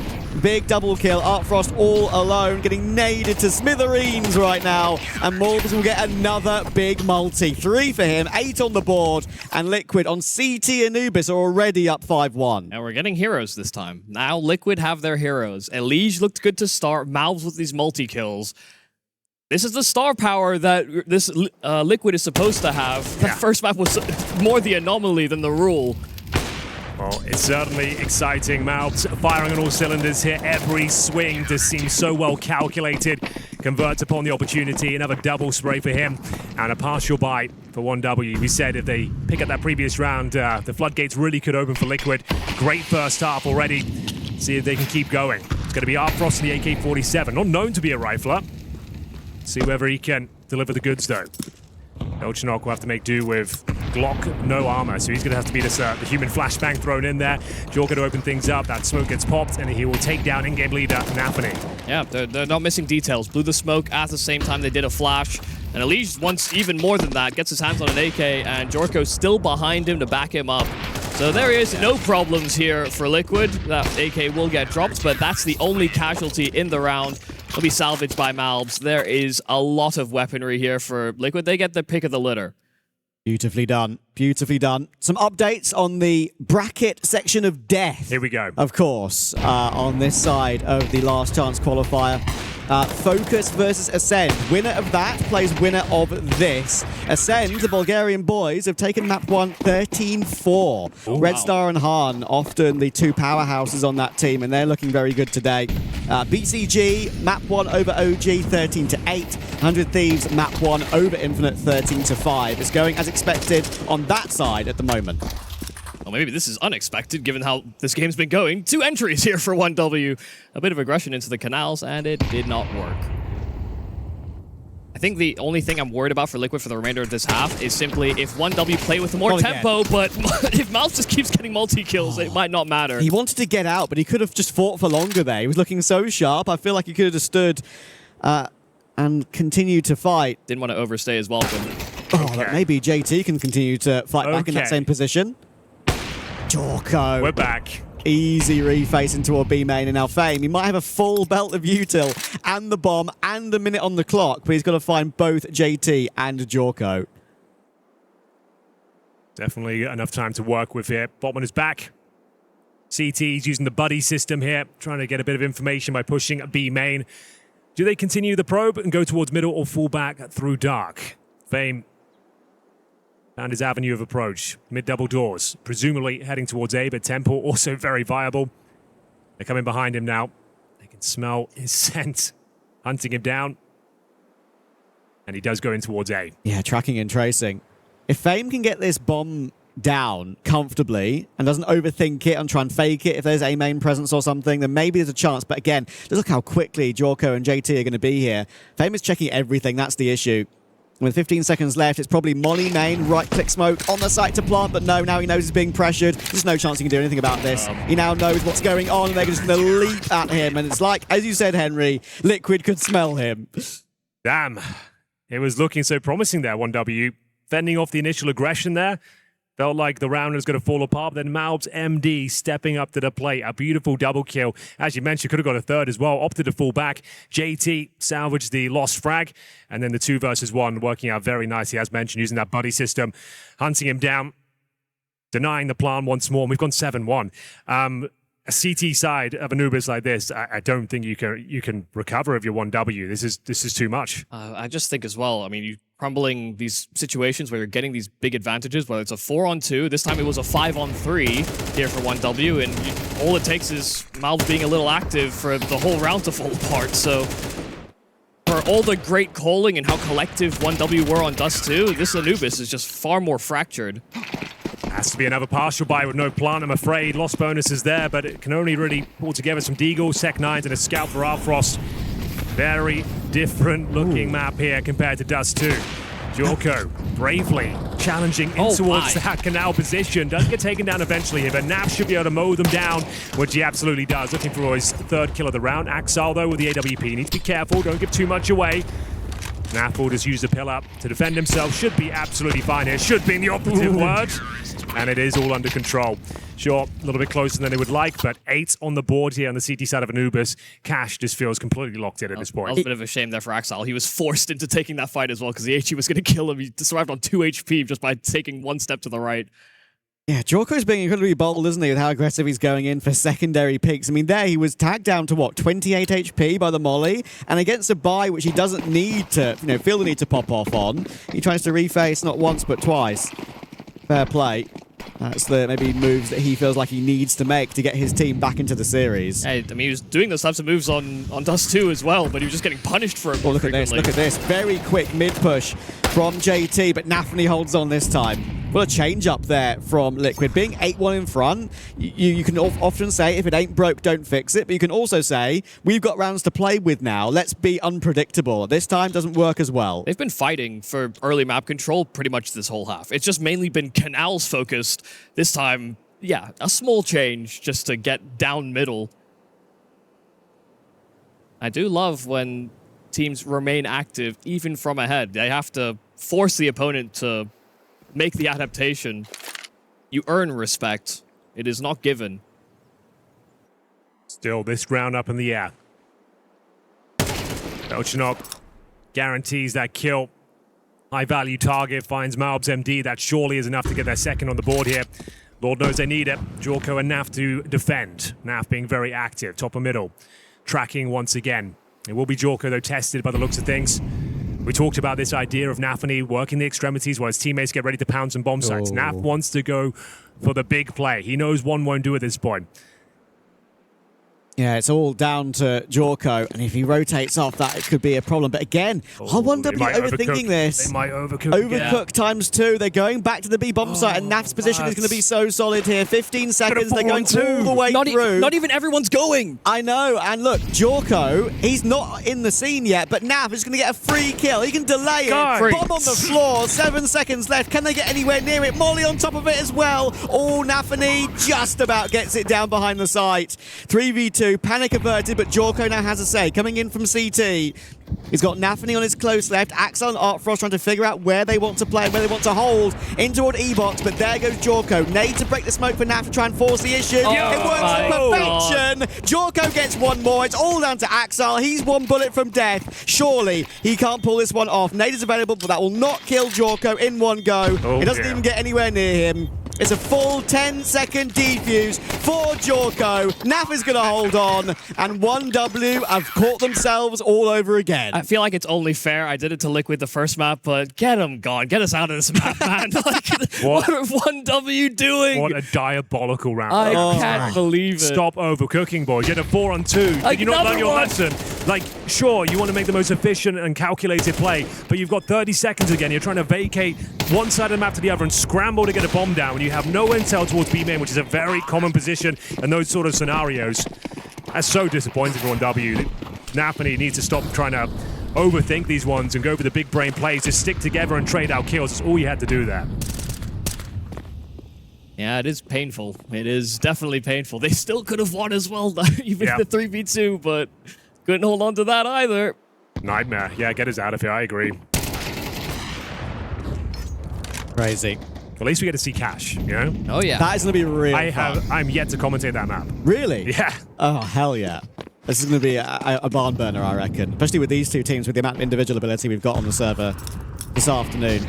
Can't wait for that. Great flash in middle from Fame. Nafany once again taking point when maybe his team desperately needs him. We've had 2 stomps pretty much. And look at Artfrost. The move he's made here is perfect. Jorko has no idea he's through.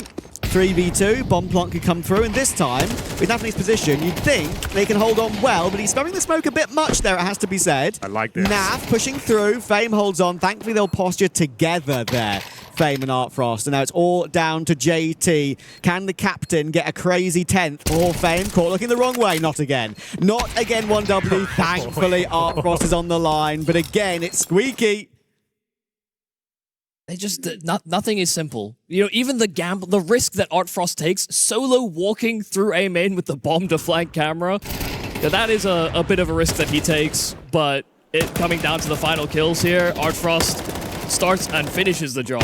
Yeah, this goes back to what I was saying about how 1W have played the map since they moved to the Air organization, of course. Played it with TDK quite a bit, beat some okay teams in Tier 2 online, even managed to beat 100 Thieves in overtime, but recently, when they've had Fame and Belchinok, things just don't seem as ironed out on this map. Losing to 2 teams online in Nodwin. Inox and X-Ruby, don't expect many people to know who's on those teams. Only I do because I'm a Tier 2 fiend. Tier 2 go, bro. Yeah, so it's going to be very curious to see if they can find any way to bounce back. One thing I will say that could go in their favor, which I noticed when I was looking through the numbers during the map, Liquid, out of the 16 pistols they've played on Anubis, only have won 3 of them, would you believe? So if 1W can get the pistol in the second half, get a third here, you never know, comeback could be on. Well, an opening pick has been found, courtesy of Arfrost there. 5 on 4. 1 minute on the clock. And JT addresses the issue towards Canals. They know they've got another player pinned. That's Belchenok, almost certainly going to get dropped by Elige. Yeah, just totally pinned. Nobody could help him at all on the 1W side. So yeah, back to a 3-on-3 after a clean opener from Artfrost. But there is a massive gap on the map that 1W are trying to exploit. It's going to make things very awkward for Elige. Yeah, 3v3. Elige, as you say, has to worry about multiple positions. Morbs is now slowly rotating around to help, perhaps. But the position here of them working their way through Temple is very hard to clear for Elige. He's slowly jiggling it, as you can see, to look for information. Again, the time isn't perfect for 1W. Similar situation where that clock is running a bit too tight for comfort. They're going to clear Elige properly, but that could mean Elige can pop off. There's one. Oh, Fame goes in with the bomb, by the way, for the trade. With 10 seconds left, and now he's trying to plant open. You can just tell. The protocols are not in place here for 1W. Things are looking so messy, so nervy. All over the place, really. Artfrost will miss that flick as well. He's pinned on the pillar. Fame will hold for the smoke push down. They'll line them both up, even though Morb's got the kill on Artfrost. And look, it's not clean, but 3 at least is something. They will definitely take that. They'll just have to. Yeah, there was some really tragic rounds in there. They got absolutely dumpstered. Similar to the treatment Liquid received on Dust 2, but as you mentioned, 3, it's not ideal, it's not great, but no reason why they can't bounce back, I suppose.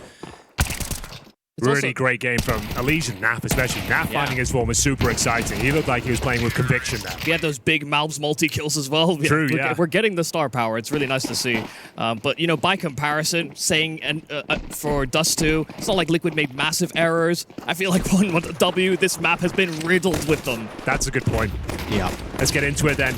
Aggressive, fast pace towards middle, but getting shut down by the baby squirrel here. Double kill for Belchenok. Jorko and JT no bullets! Picked up the USP and had no bullets in it. Come on, surely you would have realised that. 2v2, Elige is still dancing. Surely he gets away with it, and he does. Nafani can't find him. Fame, he needs his tap right now before Elige is on the scene, and he will get it. But Elige had the bomb, and he's off to A. Looking good for Elige here. Plenty of time to reposition. P250, Kevlar, relatively healthy as well with 71 points of health. And Fame does not have a kit, so we'll have to make a lot of noise here to get close to the bomb. He's got a smoke. If he just puts that on the bomb, it will make things really awkward for Elige.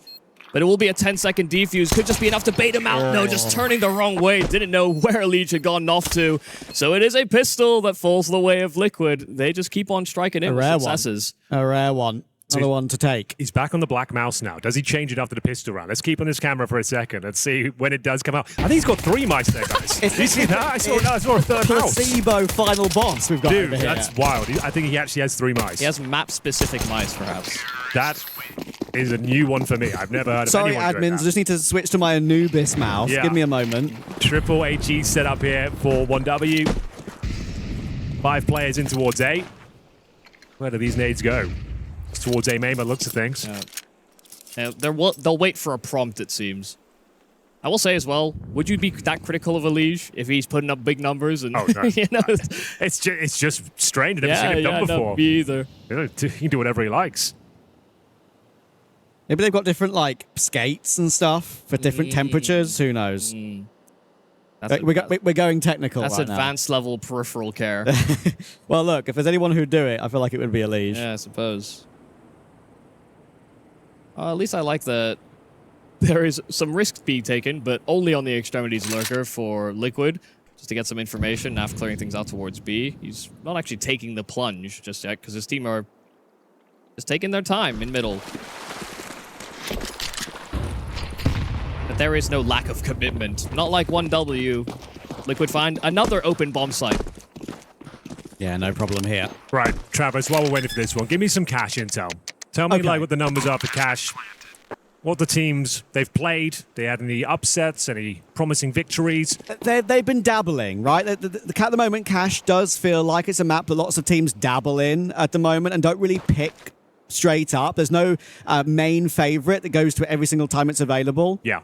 Liquid have played it at this event. They beat Medisport on it 13-9. They played it at that local LAN for Stake Pulse, beat 9 and BetClick over there 13-4, 13-11. But It's not been perfect. I guess that you can say they have better results coming through than 1W. They lost to BCG at this event, managed to beat an online team 13-9, but reps are low, obviously, for both. I would say Liquid's games have been more impressive overall. Well, they'll be the ones taking momentum into the third map as well if they keep this up. It doesn't look like we're going to see a comeback here, unfortunately.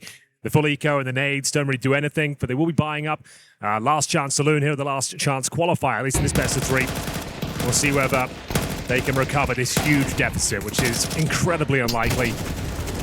One of the fun things about Cash that I always have been looking at since got reintroduced into the pool is that often in a lot of the online games, a lot of these young players playing, map was last in the pool in 2019. None of them would have played official on it in their entire careers. Unlike in this game, we've got players who've been around for yonks, right? There's only a very small number of players in this matchup that probably have never played a Cash official before. And of course, it is a different map, but it is pretty much the same layout. I mean, even the ones that have played it didn't play it loads. So yes. I wouldn't say it's, tons of experience, but at least it's not a brand new experience, I think, for everybody. Well, I mean, there's one person I think will remember it very well, Elige, being in the server when Simple made his famous clip, got his graffiti.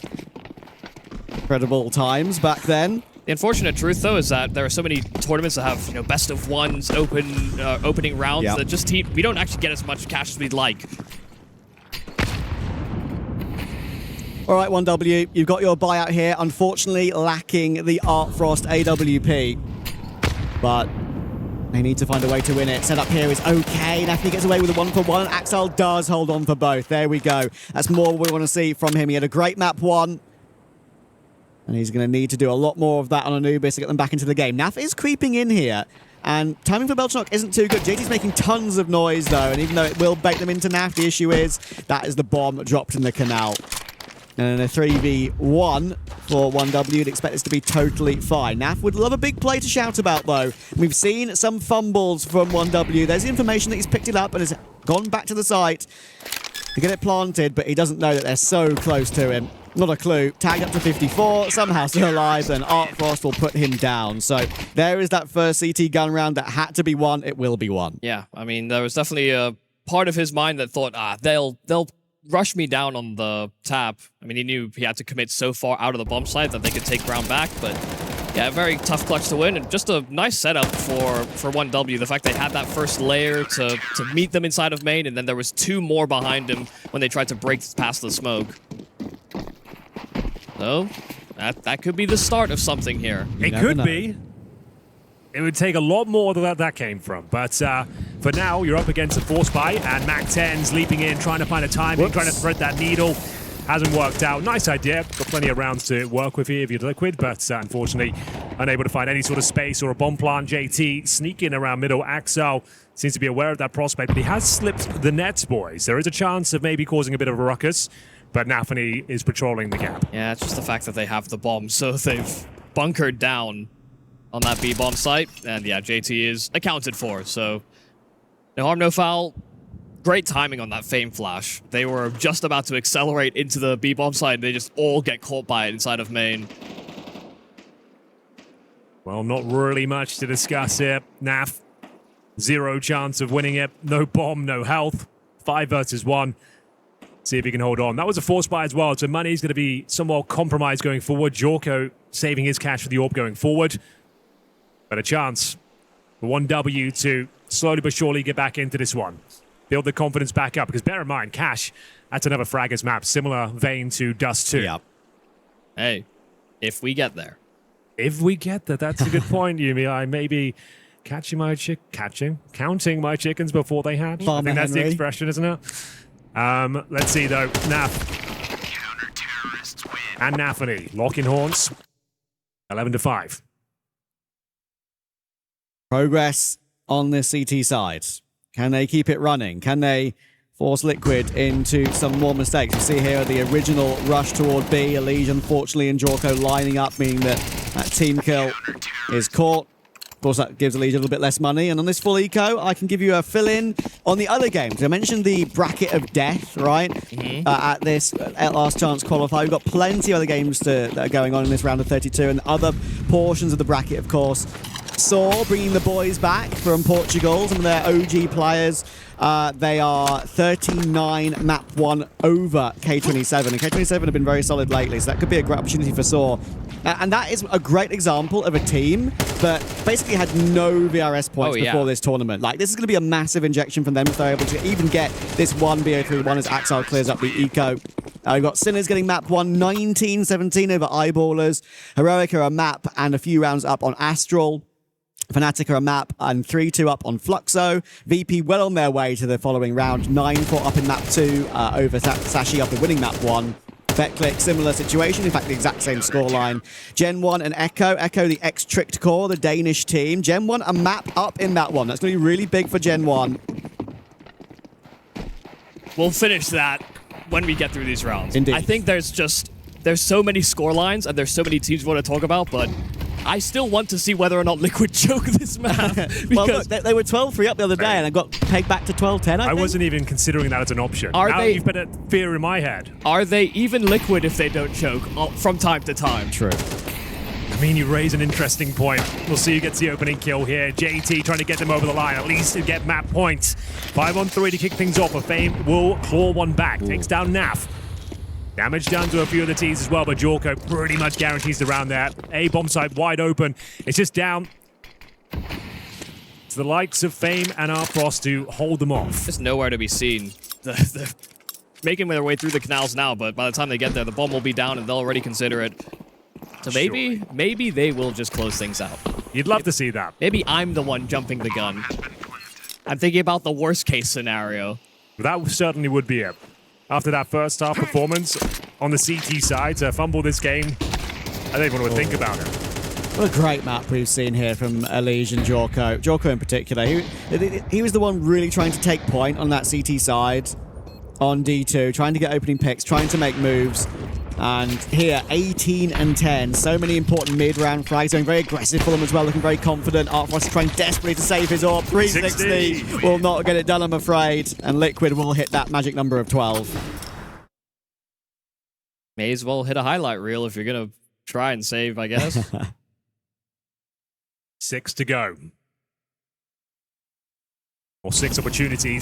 Give you Liquid, you get it over the line. Alleviates a lot of pressure, finding map point so early on. And you're right, Jorko looking completely locked in. There's the 360. Didn't quite connect. Is this the last round of play? Liquid looking to take us to cash right here, right now. Still a very strong buy. It is. Oh, man. Oh, beautiful from Jorko. This is what I want to see from him. This is exactly why he was picked up. Very, very young player, of course, but mature beyond his years. They just don't expect him to take the fastest spawn to actually hound down that duel. Like, Fame is out in the open, hoping that flash catches anyone, but it's just so ill-timed. The boldness of youth. I was about to say, you very, very seldom see 3v5s recovered on CT Anubis. 2v5s, it never happens. Only maybe if you're 1W earlier. Liquid were doing it all first half. So I hear what you're saying, but I don't know if I believe it. Not the other way around, mate, I'm afraid. Yeah, not this game. No. Axile 1v5, this map is pretty much said and done. And it's exactly what we thought as well. Cash is on the horizon, and I tell you what, I will be incredibly excited for that. It's going to be fascinating with so much on the line for so many players that have been known in the scene for so many years. And of course, new additions as well. Well, that should be all she wrote. You are right. Axile with about a 0% chance of pulling this one off. Jorko confirms it, and you're dead on, boys. What a performance from him. He was dead in the water on Dust 2. He was 0-7, couldn't get going at all on an Orpus map like Dust 2. To bounce back on Anubis and absolutely dominate, that is very impressive from the rookie. Yeah, I mean, we love to see that he's feeling confident. That was always the thing with Liquid and maybe having to find the right fit for their AWPer is that they want someone that can take their own actions. They want someone that can be active on the map as opposed to having to sort of poke and probe him to do the right thing in those moments. Jorko seems like he's got an intuitive understanding of what he feels he has to do. He maybe missed some shots on Dust 2, but here on this Anubis, he was everywhere, just kept on fighting. Yeah, what about Nafly, Trav? He was looking very sharp yeah, as well. that's really promising, right? Yeah. And he's been a subject of conversation for Liquid for such a long time in terms of that really poor run of form he had about a year ago, which was the worst slump of his career. He's slowly building back up, and I think the motivation he'll have gotten from these new additions, the calm nature of JT in the in-game leader role, I think that's not just helping Elige, but it's helping him too. Yeah, I have to say as well, the doctor, I said, is in session. Malbs MD turned up. He actually got them going, it felt like. Recovered a lot of deficits. AK-47 on the CT side, he was dominating. You just see how lethal he can be. The time to kill between him and Elige can just be so nightmarish to play against. Yeah. You're going for a double push, he's just killed both of you instant headshots. It's insane to think that's the form that he can, an output that we can get from him, but it happens so sporadically. It feels like he needs like an ignition point, and then once that catalyst starts burning, he's just on fire for the remainder of the game. Trav, we were talking about the calling on Dust 2 and how it was perfect. There were no fumbled rounds from Nafany, but Anubis is a very different story. We saw a lot of scrambling, a lot of poor decisions. Do you think that's going to affect things going forward? Honestly, Cash is also a map, our third map, which I have not seen them play all too well either. And this is what we saw, signs from yesterday. Dust 2 was so well versed for them. Here it was similar things to what we saw yesterday, where it was uncertainties, late decisions, they're kind of rushing things when they don't need to. They could keep it so much more simple. They didn't. It came back to bite them. And a couple of those rounds where they just allowed Liquid back in on the B-bomb site were kind of unforgivable, and they'll be the main ones they'll remember. To be fair to them, it was like an amazing sequence from Liquid. Like, they popped open the B main smoke when Nafly after denying the bomb. Beautiful. It was like a sick round, but still, you should never be in that position. Like, you had a 4-on-2 with 30 seconds remaining. I don't know in which world you're calling to go to the other bomb site. Like, you're just opening the door of tragedy there, and it did strike. And I think, not going to say it cost them the map, but it certainly didn't help things out. Recovering 3 rounds on the T side just doesn't feel possible. I think as well, Liquid just stuck to their game plan. Yeah. You could see they were going for a similar approach on CT side Dust 2, where they wanted to be disruptive and annoying, because the hits, when they're caught in isolation for 1W, actually seem like they're very well put together, but they just never got into favorable positions because of how assertive Liquid were being on that CT half. They were constantly battling connector, constantly getting kills, and even when they were losing out on those advantages, like you're talking about, these mistakes just kept rearing their head for 1W. It's a crying shame in that respect, because Liquid won this game more so than I say they lost the last one, if that makes any sense. Yeah, absolutely. And moving into that cash, I don't know which one is going to look better, because I do think this 1W team, if I think about the tenure of the players, the types of anchors you have on that roster, it should be a good map, but it's just got such limited data as opposed to a team like Liquid, where I feel like there's a greater pool of ideas between JT, Elige, and what Flashy can offer. Before we go to break, boys, I want a prediction. I know it's a bit cliche. Who have you got for the third map? I just like this 1W project. I'm going to take them. I have to side with Liquid because I think it's Jorkin time. I like that a lot. Are we all Jorkers? I guess we're Jorkers. I don't want to see another heartbreaking performance from Liquid. They deserve.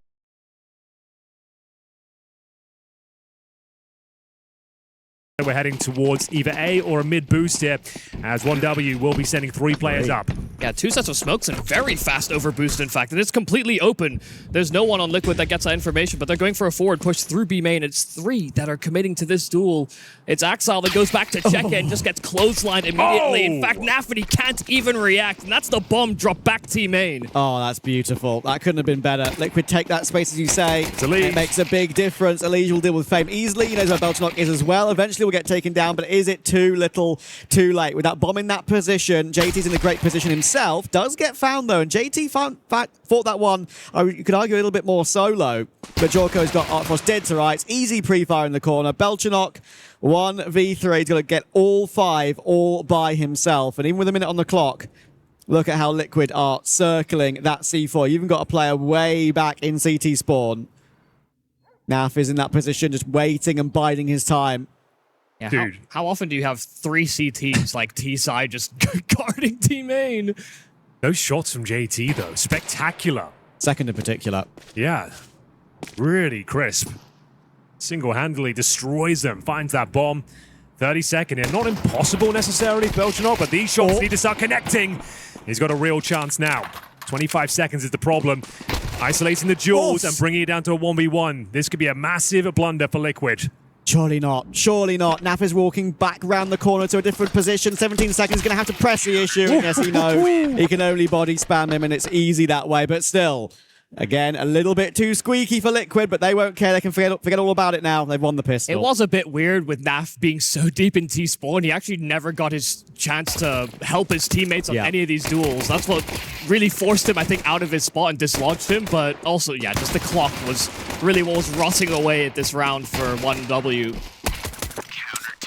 Easy kill in the end for Naf. No bomb planted. Suggests we'll be seeing the full eco here. It's going to be Belchenok with the extra kills. Gets themselves a Desert Eagle, but no Kevlar. They have one flash, so presumably boosting some players up. Flash over and remove some heads. Bye-bye. Taken out early. They were going for the boost from the sandbags to get access towards the vent, which avoids the spam. No! But they can't avoid the Desert Eagle. Oh, my. The full eco victory is on the menu here. Not like this. What an incredible two-piece from Belchenok. That's why you buy that Deagle. His reward for those kills in the pistol. All of a sudden, Liquid scrambling. Oh my got a God. third. Come on, man. What is this round from Belchenok? Not the guy maybe you'd expect to step up in this sort of situation. Now Morbs has to press the issue. Needs his pre-fire. What? He accidents Artfrost. That is pure luck. What is this round? Bombs in the open. He's still fighting for what they need. Belchenok. Oh! Another! It's a quad kill on the Deagle. All headshots. And all of a sudden, JT will be wondering, how have you let this happen? He could go for the ace just on the D for some craziness out from the main push too. JT needs to be a savior. I don't know if he got spotted as he crossed. Belchenok is teed up for it if he stayed towards Forklift, and now they have information. They'll let him take first contact. Oh, okay. Axel's wandering into the open, maybe a little bit of a question mark. Need to stay alive when you've got two players without armor, but of course M4 and FAMAS recovered. Belchenok, he wants all five, hits a dink. It's not all five, but JT is one bullet from death. Nafany needs that one bullet, and he's going to hit it. The Belchenok heroics do not go unrewarded. If he'd only stuck with the deke, that's just the ace, I'm pretty sure. So he shouldn't have doubted himself, not for a moment. Dude, unbelievable. Let's take a look at that again. Like I said, boosting up to try and avoid the spam is why you're normally doing that. But Belchenok, more than ready, absolutely sublime with the Desert Eagle. Okay, that's ridiculous. It's insane, yeah. Wasn't even aiming at that second player. Holy. But yeah, it felt like JT really had a chance there, but well handled by Nafany. It is the full eco victory. That is rough. That's the spam we're talking about. Everything's going right for him. What the hell? We know how paper thin these walls are in Garage. Dude, that's the most frustrating way to die on Cash. When it does happen, you just get so tilted. When you know your lineups, the tilt can happen quickly. It's extra bad on this new version of Cash, just how thin that window is. Well, it is a force buy to note from Liquid. Of course it is. Like, they will be... That's the sort of tilting round, though. Like, you had a perfect pistol, recovered it, and then you go down to the Deagle one by one. I didn't really necessarily think they made a ton of mistakes or anything. They're just getting absolutely blown away by the Deagle, Yeah, back-to-back 1v1s to start off this Cash. But Liquid are worse for wear because of it. We win a pistol, lose to the I mean, not even really a force buy. It's one Deagle and Glocks. Yeah, that's one of the best Deagle rounds this year. Look, there's been many, many games that we haven't had on our broadcast, and many we haven't had a chance to have a look at. I'm willing to bet that'll be up there in one of the places of the tournament. Yeah, I think so. If they somehow go on to win this map as well, built off that pistol victory, massive moment for Belchenok. Looking good here, round number 3 as well. AKs across the board, 5 on 4. Low HP on a few players for Liquid as well. Nafany, it's a flash is not ideal. No harm, no foul, you mean? Yeah, there is a player at the back of Checkers. And, well, with JT getting a couple of kills, it's now just relying on Malbs. Try and get a bit more. Nate lands at his feet. It's smoke as well, and so Artfrost will simply clothesline him. No surprises here for 1W. They move in with the second round. I will say, I mean, most of the kills have been predominantly through Belchenok, so it's nice for the rest of the squad to feel like they're involved. Oh, Liquid. Does it really go down like this? They're not frowning, but I don't see smiles either. Not much to smile about in the upcoming round. You're going to be full eco. Your force fight met with the spam kill, and then a pretty easy conversion, even with them flashing themselves in towards Checkers. You can see, like, the standards and protocols here aren't great. Like, the failing to boost, flashing each other. You can see it's not a map that maybe necessarily super comfortable on, but we'll see if they can hold on here. Like we said, full eco shouldn't be a problem. Nice little sequence here. Good grenade to the second. if they can stand and bang like Belchenok has been doing, then maybe it won't matter if their protocols aren't perfect. He's playing like a robot right now. Yeah, just clearing every single angle. 11-2 starts, not going to be something you see all too often. Oh, they might be going into the stacked bomb site. And this angle is annoying to clear moving into the A site. Yeah, you're right. Classic angle. Should be absolutely fine. Liquid ideally going to pick up a couple of kills here. I don't think they'll be finding a eco victory themselves with the USPs, no Kevlar, but an interesting setup. They're in the right place at the very least. Should be mowed down here, though, by the MAC-10. It's going to be Jorko fighting back. Two kills available. Naf will get it. And that's about as good as it was ever going to get. So they'll take that. 2 kills. As we get into the main gun round here, need to pick themselves up, dust themselves off. Liquid will see if they can start building back into this game now.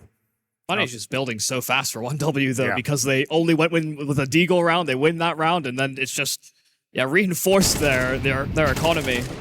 The Liquid will need consecutive rounds if they want to feel any round of safety. Let their foot off the gas a little.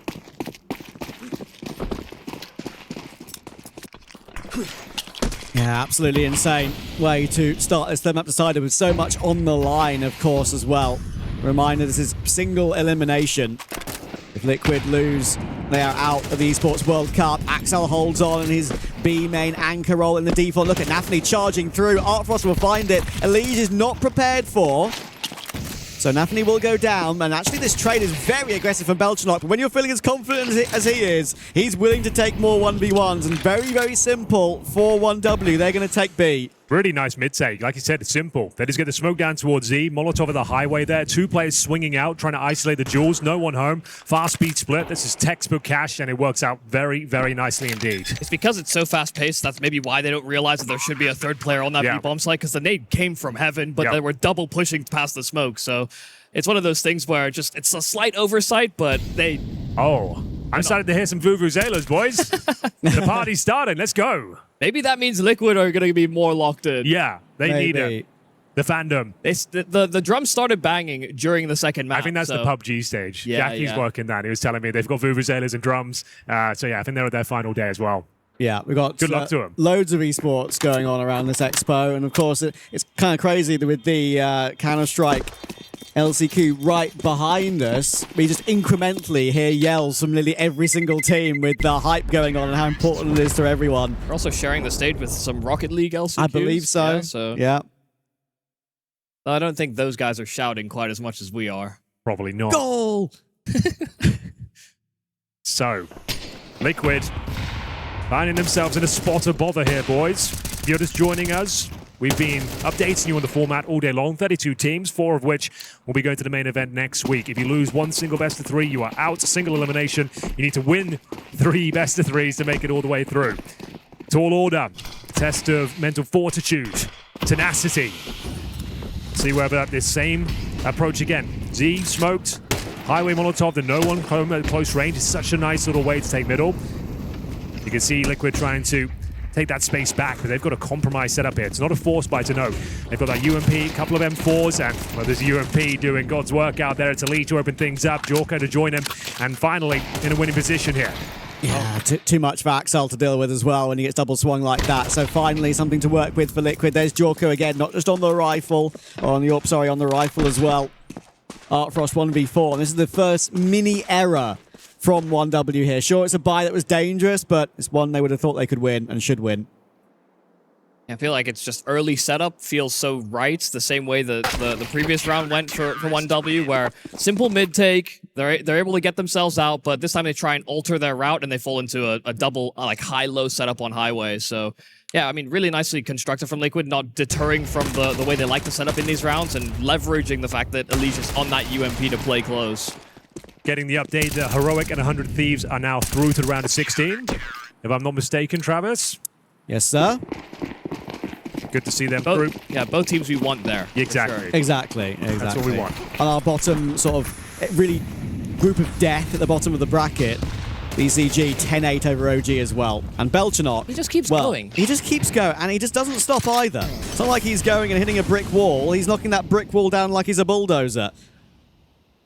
People could have been critical of him perhaps on Paravision for some of the decision making, but when he was on, he was always such a threat. Yeah. Still the case now. Oh, what nice a shot that is. Yeah, that's really clean. I don't think you can go for this round. Jorko We need to do something brilliant here. Like, the bomb's going to be planted. I don't know how you get back into it. Molotov's being deployed. It's going to buy you a lot of time. They have to vault over the truck itself. Might not be worth it, and I think they're thinking the same way. Off they go. Great shot from Arthros there. That was an absolute barn burner. I think it's going to be 1W's plan throughout the entire map as well, especially on the T side, right? They saw that how they played Dust 2, it was meticulous, and they know how to play D2 a lot better. But Cash is a very, very different map. And if they just keep it simple in these sort of scenarios, Cash is a simple map, of course, but just little bits of layers every now and then. So far, the rounds they've won with Belchanok cracking them open, sure, it comes down to him. But again, that was a very good call, keeping it obvious, but hitting the shots necessary with Artfrost getting that pick over the toxic barrel onto Morb. There was never really any way back in after that. People will say, you know, Cash is quite simple, and I don't disagree, but it's the same sort of thing as Dust 2 or Mirage, where the executions and the way that you can play tactically can still be very, very important. It's just in the vacuum, in the late rounds, things could just be far more scrappy, and there's so many options to rotate. So, yeah, no, there are so many of these maps currently in the pool that you have these options, especially when you've got players that you know can just bang heads. Yeah, and what I love about watching Cash in the times I have covered it so far in its reintroduction back into the pool is just how retakeable even both bomb sites can be. Sure, A, very much so, but B, when you have a player flanking through B main, through useless, like, those are the sort of moves that make rounds incredibly entertaining, and getting control of that can be very difficult when in the heat at the moment in an environment like this. Especially when CTs play around those smokes on A, maybe loads of sound cues aren't heard when it's very loud surroundings, so yeah, it's going to be a big difference maker, especially as we get later on into the day when more other esports around us get a bit louder. Yeah, true. Here we go then, into round number 8. So far, so good for 1W. Money's still pretty good for Liquid, saving 3 weapons from the previous round. Going to be exploring their options towards Squeaky Door, but Fame is so ahead of them. He's going to get a double kill all day long. Another round down the gurgler by the looks of things here. Liquid trying to play on the front foot, realizing they're losing that battle in the middle every time. Try and take some space elsewhere, but well read. You can see 1W just anticipating that specific play and shutting it down with one player. Yeah, that's such a sucker punch, unfortunately, for Liquid. That one hurts. Yeah, first time they've tried it, and it goes terribly. It's not like this is a map that Liquid don't play. It's not like it's a massive gamble to have this as the third in such an important game for them. But it being the newest map in the pool, in a game that is so important for them, even if they have touched it, you know, against Medisport at this event, when things like this are going wrong for you, you might just think to yourself, oh my goodness, what's happening here? Why are we playing Cash in such a ridiculously important game in a third map decider? But they got to keep themselves focused. Right now, everything's just going 1W's way. Beautifully done by Anthony to get the entry, but JT will get cleared by Fame with ease. And look, I really liked that old TDK project, even when they had Sugar and Xanta. Xanta, of course, coming out from Amiga. Sugar from a team called Incilio in Tier 3. Fame and Belchanok. This is a whole other level of quality. This is why I'm so excited about this project. I'm really liking their T side on Cash as well. It feels like every detail is covered. You see, even with a massive man advantage there, they've got utility being thrown in from Sunroom. Headshot is Molotov, and it means that they're making sure they have the advantage in every single duel. JT had to do a wide swing there. There was a chance. If he just gets to play Headshot, he could maybe get 3 kills. Molotov down. No one swings until the Molotov's deployed, guaranteeing the round. So, after some turbulent times on Anubis, it's looking much better from Napoli here. On the T side of Cash, 6-2. Tactical timeout, I would say, required here. Bear in mind, they lose this map. Liquid are going home. The details you're talking about are exactly what made Anubis so hard to watch. Yes. Because those just simply weren't there. We'll chalk that up to a bad map, bad reads, don't know what, but this is just a different looking 1W. It's very akin to what we saw out of Dust. And listen, maybe if Belchanok isn't absolutely frying heads in the first 3 rounds of this game maybe isn't as one-sided as this, but he is, and so the distance is substantial. Double orb setup, trying to remedy the problem here. Could work out. They've tried absolutely everything here. Aggressive plays towards Squeaky Door. Stacking in towards middle. Thankfully, JT has full control of middle this time. He's got himself near the vents. Good position. But it has been a bone of contention for them. We'll see whether they can actually bounce back here. Trying to stay active on the CT side. Jorko going to be flashing them in towards main. No one home, but intel garnered. Yes, it's moves they're going to have to continue to make. They can't be put off by the fact that Fame got that double after that squeaky push. Went so awry. Going to get 2 players up on the boost now. Utility will be set up once again to clear white box and try and force Jorko into a mistake. This is like almost a feigned A play, because putting 2 on boost while you have 2 players sitting sunroom with the bomb. They're going to try and link up, I imagine, through vents via mid. Oh, this is beautiful. Molotovs towards sandbags, highway, everything covered. JT needs multiple frags, but Belchnog just keeps on racking up kill after kill. 15-4 right now. Another huge advantage, and it looks like a B split's coming through. CTs have actually vacated the side. Bear in mind, it's Nafly with the AWP trying to hold them off. Oh, push through from Nafany is caught by a lead, but the thing is, Naf is smoked off. There'll be a fresh smoke in that position as well. Nade will break it, but it doesn't even give him any vision, unfortunately. Once again, 1W are in. They're trying to catch that bomb on the cross, but they've not been able to. It will be planted very safely now. Retake with the double orbs, boys. This is going to be an absolute nightmare, but you kind of got to go for it. They got 4 flashes, though, so one of them has to hit something. Yeah, let's go. They're going to have to send one of these AWPs in. Maybe do a good old-fashioned simple drop down. You never know. Artfrost clearing the flank beautifully. Marbles wasn't ready for that. You got to save. There's no way in. Cut They your have to losses. fall back. Get out of there, Elige. It's going to be 7 for 1W. I like that call from 1W.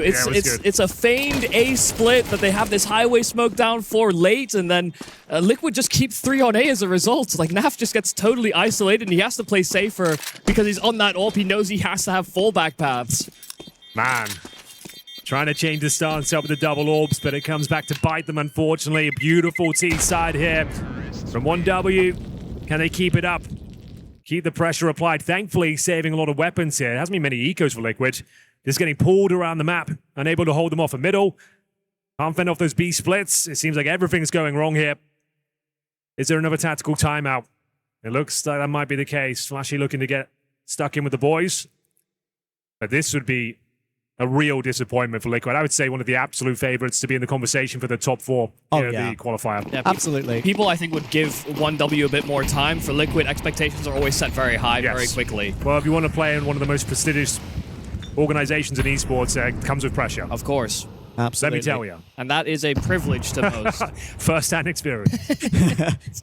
And the crazy thing as well is that if 1W win this game, which is sure a long way off yet, but they would play Focus or Ascend as they're going into map 3 as well. And that is incredibly winnable for 1W as well. They could get through to that qualifying match against the likes of a BCG or 100 Thieves. Crazy side of the bracket. Anyway, this is the round Liquid have to win. Again, of course, it's the Jorko and Naf double AWP saved over. They're going to force the issue onto A. First kill from AWP, smoked off as well. Hasn't really got much space to use, but Elige will find one of his own. Finally, Belchnog will take Jorko out, but now JT is on the scene. Got to win this and one. Belchnog and Artfrost getting done in a 2v4 does not seem likely. Lovely clear from Elige. Belchnog might have found his 16th kill, but Liquid find 3 rounds. Just a tempo change, really, from 1W. We haven't seen them really go for fast sight hits, but decided, let's see if we can run it straight into A, and it goes completely wrong. Good defensive smokes, though, by Liquid as well. Let's have a look at the replay here. Elige pushing the mid-smoke, trying to take some prime real estate there, force them into their commitment towards the A site. Falls back and manages to get a few more kills and recover that AK-47. A couple of them now on the CT side. Still rocking that double AWP setup as well. It's going to be Artfrost trying his luck, trying to beat the smoke. Jorko actually tagged down to 21 points of health. How did that happen? Be one of those wall bangs that can be possible through the paper thin walls of Garage. I think so. There are so many nerdy lineups. I've got a friend of mine who does those lineups on his Instagram, and yeah, the comments on that one is a very funny one. So much damage can be done, and damage is being done here as well. The aggression doesn't really work for Elige and Mulbs. They only get 1 from that. Nafany survives on 12 HP with that push all the way through on main, and it's incredibly difficult for them to answer back with Jorko low from here. This double AWP setup has to do something crazy. Jorko won't feel like he could do the most exactly well on his health. He's someone that likes going for re-challenges. He's got a burden of responsibility as that A player. There's so many angles he could be split from, so JT actually has to provide some support. We'll have to keep on peeking, but that's against the Belchnog that has been lethal from that boost angle. Yeah, clearing out everything diligently, R1W at the moment. Give yourself enough time on W. Let's not do that again when we're scrambling to bomb sites with 10 seconds to go. That's all I ask here. Naf to defend once again. He couldn't hold the wall from the door before. But now at the back of the site, a chance of a multi-kill. It's going to be a tall order, but maybe he can pull it off. The more he hides, the more difficult this will be for 1W. They have to wrap the site and fast. Smoke down in towards CT, but they're not making their move just yet. Nafany pauses, and it's Axile that gets that trade, but JT is on the scene in from heaven. He just has to cut that bomb off, but they had their backs turned to heaven. That could have been a disastrous way to lose, but it's not quite close enough there. Getting some more updates here, boys. BCG 2-0 over OG. Senzu dropping 25 kills and a 39 victory. So that does mean we have BCG 100 Thieves in the next round. Just like we wanted. And don't you worry, that will be on the broadcast. Yeah, 100% we'll be covering that one. Simple versus Device in the Big 26. What a treat we have for you. Ah, Liquid. Liquid. One round to go in this first half, looking down the barrel of a 9-3 scoreline. It was much easier to smile and put the map behind you at the first map of the series, where you knew you still had more to come. That's how the damage is done. Thank you. There we go. Shout out our replay ops. To be honest, on the odd occasion, the obs is still catching it. I'm just not seeing it. I'm just... there's a Vuvuzela, and the instincts kick in. Final round. Liquid, it feels like this is a necessity to convert this one, get it in their favor. Another strong buy, so many saved weapons time and time again. This time with mid-control, under their remit. JT up close, joined by Elige. I'll let them have free roam of the map, opening up the doors, pushing them back. Jorko with the angle now. And I think we're going back towards middle. They've had a lot of success here, but JT hasn't been this up close before. Belchanok, is he going to make a move in middle again? Really clear JT properly. Looks like he's giving it a look, but doesn't fully clear it. Again, Nafany gets away with the trade, but the dink is damaged, and he will go down. Artfrost holds for Elige, though. Again, that's exactly what Artfrost, I feel like, has improved so much at. His patience holding an angle. Look at Naf. That is a very cheeky, tight angle on that corner of headshot. That will remove Axel and Fame, and Artfrost are putting the pressure on. Good trade at Elige, and again, that gets some control of a bomb site. There's nobody on scene. No one that can actually stop them from the limitless possibilities of an afterplan. Only thing is that they can't have breached CT. And they're split here on the side of Liquid. Very few ways in which they can make use of all this extra utility, especially if they're not going to get access into checkers. It is heavily reliant on Malbs getting out. Malbs has to make noise, as you say, in that move, and Jorko goes down in that move. Malbs is not able to complete the kill, and it's a 9-round T-half for 1W. They are looking so damn strong. How does it... It's just peaks and troughs right now for this 1W side, and Liquid, and it's happening simultaneously on both ends. The game's not over, but it's going to be a very difficult recovery mission now for Liquid. Again, they won the pistol. You think, right, they've got a good start here, and then they lost that 4K from Belchanok, the full eco Deagle victory. It seemed like the wheels fell off at that point. Real last chance saloon now for Liquid. And the last chance qualifier has to be a perfect performance on their T side. And we're going quickly in towards middle, boys. Here we go. Must win for Liquid. Vents will be broken. They're going to drop straight through with it, with the bomb as well. And Axel behind the smoke on default. That will allow him to buy time for Belchanok to tap some more heads. Baxon's under a lot of pressure. Look what they're doing. They're funneling it toward headshot. And it's perfect for Axel and Nafany. Glock switch 2 as well. He's got more bullets to work with. It's not looking good at all for Liquid. They get munched up. And it's double digits for one win. No, man. Just no. Why are we doing that? Why? The one smoke that's on the site, they just go through one at a time through headshot smoke. I guess the idea is that smoke's supposed to funnel you into the crossfire and the bomb site. So you're thinking if we go through the smoke, they won't expect it, but it looks a bit silly when it goes down like that, unfortunately.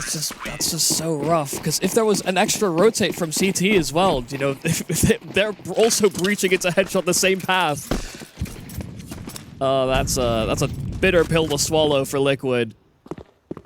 They had no resistance, and then it all at once. No real chance here.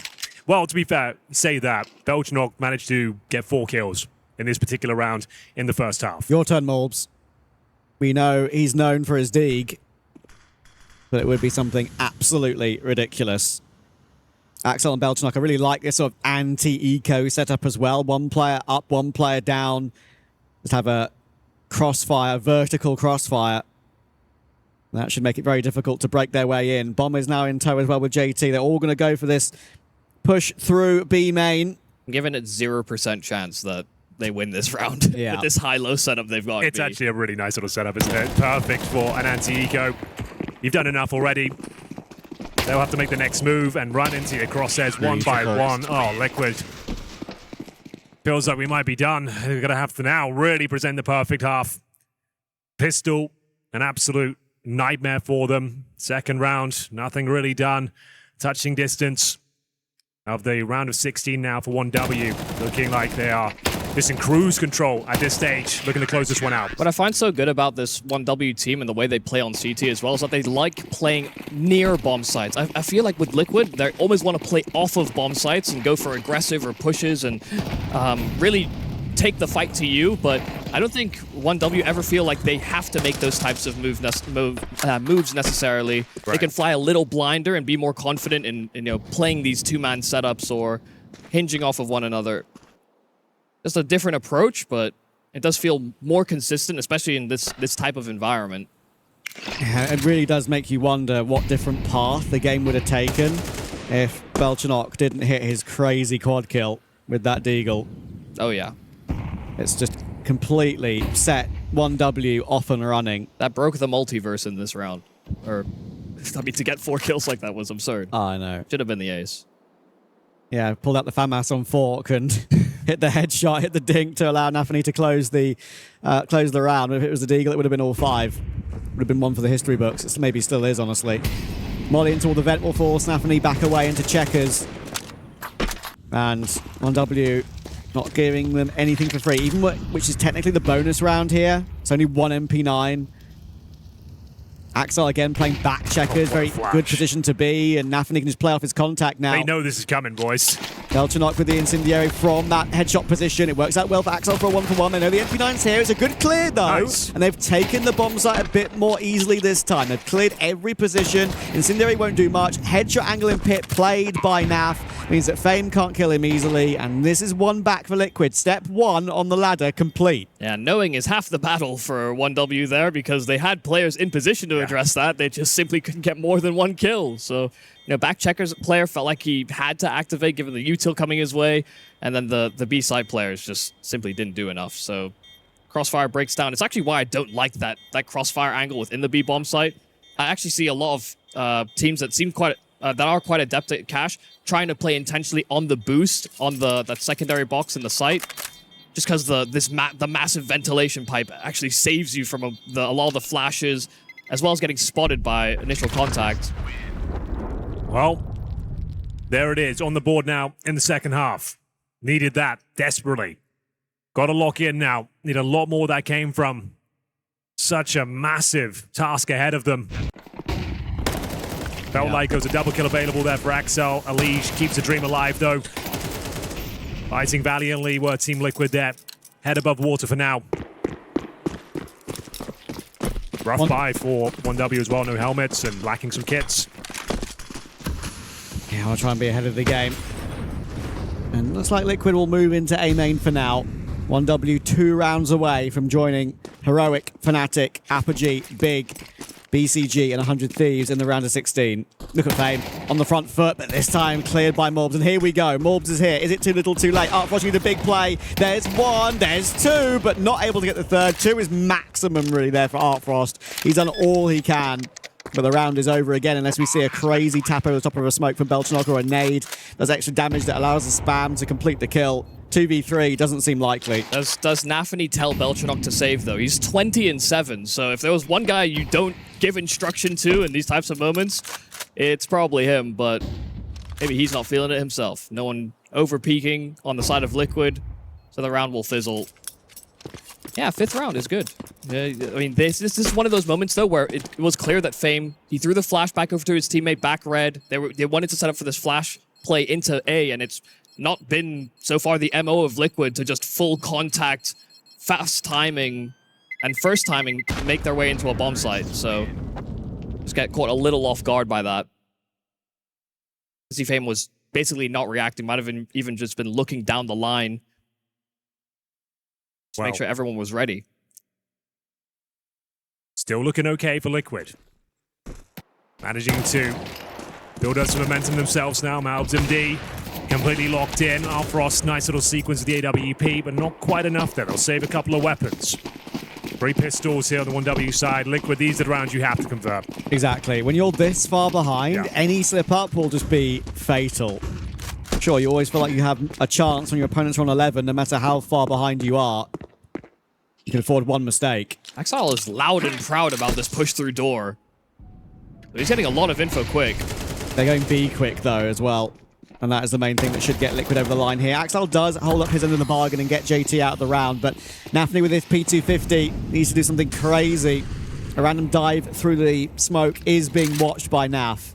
So with the bomb being planted, Liquid will hold on. 6 is but 40 seconds or so away. I'm a little surprised they got him through the door so fast, and they still kept 3 on A. They actually brought more players to hard clear main, I assume, to maybe run some kind of distraction for Axile, but it was a very all-in idea. So Liquid like capitalizing on empty bomb sites, Yeah, basically. that's true. We saw a lot of that. But we got to save 3 weapons here for 1W. They've still got a huge buffer of rounds here, but the gap is closing. 11-6 now. Quite a convincing one from Liquid once again. We said they had converted. That was pretty much perfect from them. Down but not out. Starting to believe. See Tabson chilling in the background there, watching it all go down. Big did win their game. They beat Eternal Fire, yeah. Okay, let's go. So Tabson is watching his nemesis on the other side of the table, keeping an eye on what's going on around him, seeing what finish we have to this series. Not really a very long BO3, as you can see in the top left of your screen. 13-5, 13-6, and again, Liquid only getting up to 6 here. I'm going to try and make it the closest map possible, and Naf once again taking a pretty fast, aggressive move through main, already taking fights as well and putting Artfrost on notice. I'm loving the tempo out of Liquid on this T side, to be honest. I was really worried they'd start to be very scared on the attack. No, they're looking assertive, aren't they? Jorko making his presence known. Incendiary should flush him out, though. We've already Liege boosted up, though. They might overlook this. And I think they might. Elchinok up high as well. Nafany tucked away in towards middle. Next kill could be everything. Liege doesn't check that spot. He just can't dismount. He can't try and run away and not take damage, because Belchinok should get an angle on him. Switches to util just as that happens. That's the factor when neither knew where each other were. Big nade on JT and Jorko as well. It's a really nice one from that truck position. Belchinok hits a dink, but again, Morbs hits ahead. AK will trump M4. And look, I mean, the health isn't good. It's all going to be on Nafany, you'd think. Another nade comes through on default. And with Jorko removed from main and the molly on default too. There's nothing that Liquid can do. So much utility, so much damage via that. And Morbs, 3 HP, stuck in a smoke, about to be taken down. That is 1W to 12. It's full util that loses them this round, essentially. It's Liege pulling his util and all the nades getting dunked on their heads as they break into the A-bomb site. That could not have gone worse. It didn't feel like they had fair duels the whole time they're breaking into A. I mean, you just don't see people play that position, do you? It's really well played from Belch not even get up there, and you're right. The Incendiary denying the plant. Just a beautiful round. Good close as well. 6 opportunities to remove Liquid. The last chance qualifier here. I dare say they're going to do it with 3 AKs on the CT side. Artfrost on the AWP as well. Grenades being exchanged, and Jorko actually opening things up. He'll find Axel towards the B side of the map. Nice work. That's the Flourish come to know and love with that guy. Just going for an aggressive fight, and it is returned upon is the only problem. Aim is so sharp. That's just the difference that he's made on this team. Nafany really needs this one, and Naf just walks straight into it. Is that it? Had to take space, had to take a risk, but that wasn't the one. Nafany, the disrespect to push further through on that. He only had a 1-man advantage, and he takes his counterpart out as if it's nothing. What a shot. He was inspired by Naf, in fact. Maybe. And now it's only Jorko, it's only Morbs in a 2v4. Nafany will fall all the way back to CT. It would be incredibly apt if he is the main man to close out this BO3 against Liquid. Going to respect that smoke this time, allow the plant to come through. We need a huge moment here from Jorko and Molds. They can do it. Here's a chance. 4-on-2. Malbs, quiet map by his standards, 8-14. Jorko 7-11. Someone needs to go absolutely nuclear here on Cash. I mean, it's a 2-2 split. They're partnering and playing together here on the retake attempt. Malbs deals with one, but there's a trade attempt. Wait, no! It's Malbs and Jorko that two get exactly what they're after. Wow. I'll take one side, you take the other, and I'll get mine. That's beautiful. The perfect hold. Man. Each one of them getting their kills they needed. It's a good catch from Artfrost, to be fair. That does remove the Jorko ult, but it might... let's see, will Molds go down to the bomb as well? He's got it. I think he can get back to it. Okay, a lifeline here for Team Liquid. Quite frankly, they need a life raft, but that's a great 4-on-2. Demoralizing for the CTs there. They should have closed out the game there, especially with Napanee's antics in towards B main. Yeah. You think that's a done deal. How do you lose the round? And also, how do you not trade this? I mean, it's not like Malbs knew that Fame was around that corner. Crazy work. Just 180s him. Okay, the dream is still alive. You assumed it was done there. A 4-on-2. Backs to the wall. Full buy on either side of the coin here. 5 players making their way towards the A side of the map as well. Looks like a set piece called out of spawn. Yeah, and with Nafli pushing so close to middle, he hears a lot of that trampling up toward A main. Artfrost and MBK. Definitely a position you could be flushed out on with ease, and Fane needs to deliver. Or they're just creeping out A on a random timing. Look how far Molds was out before Artfrost got the kill, but it might not matter. Here we go. Jorko gets one back. And again, it's Jorko and Naf. Again, they've only got 2 players alive to try and save this one.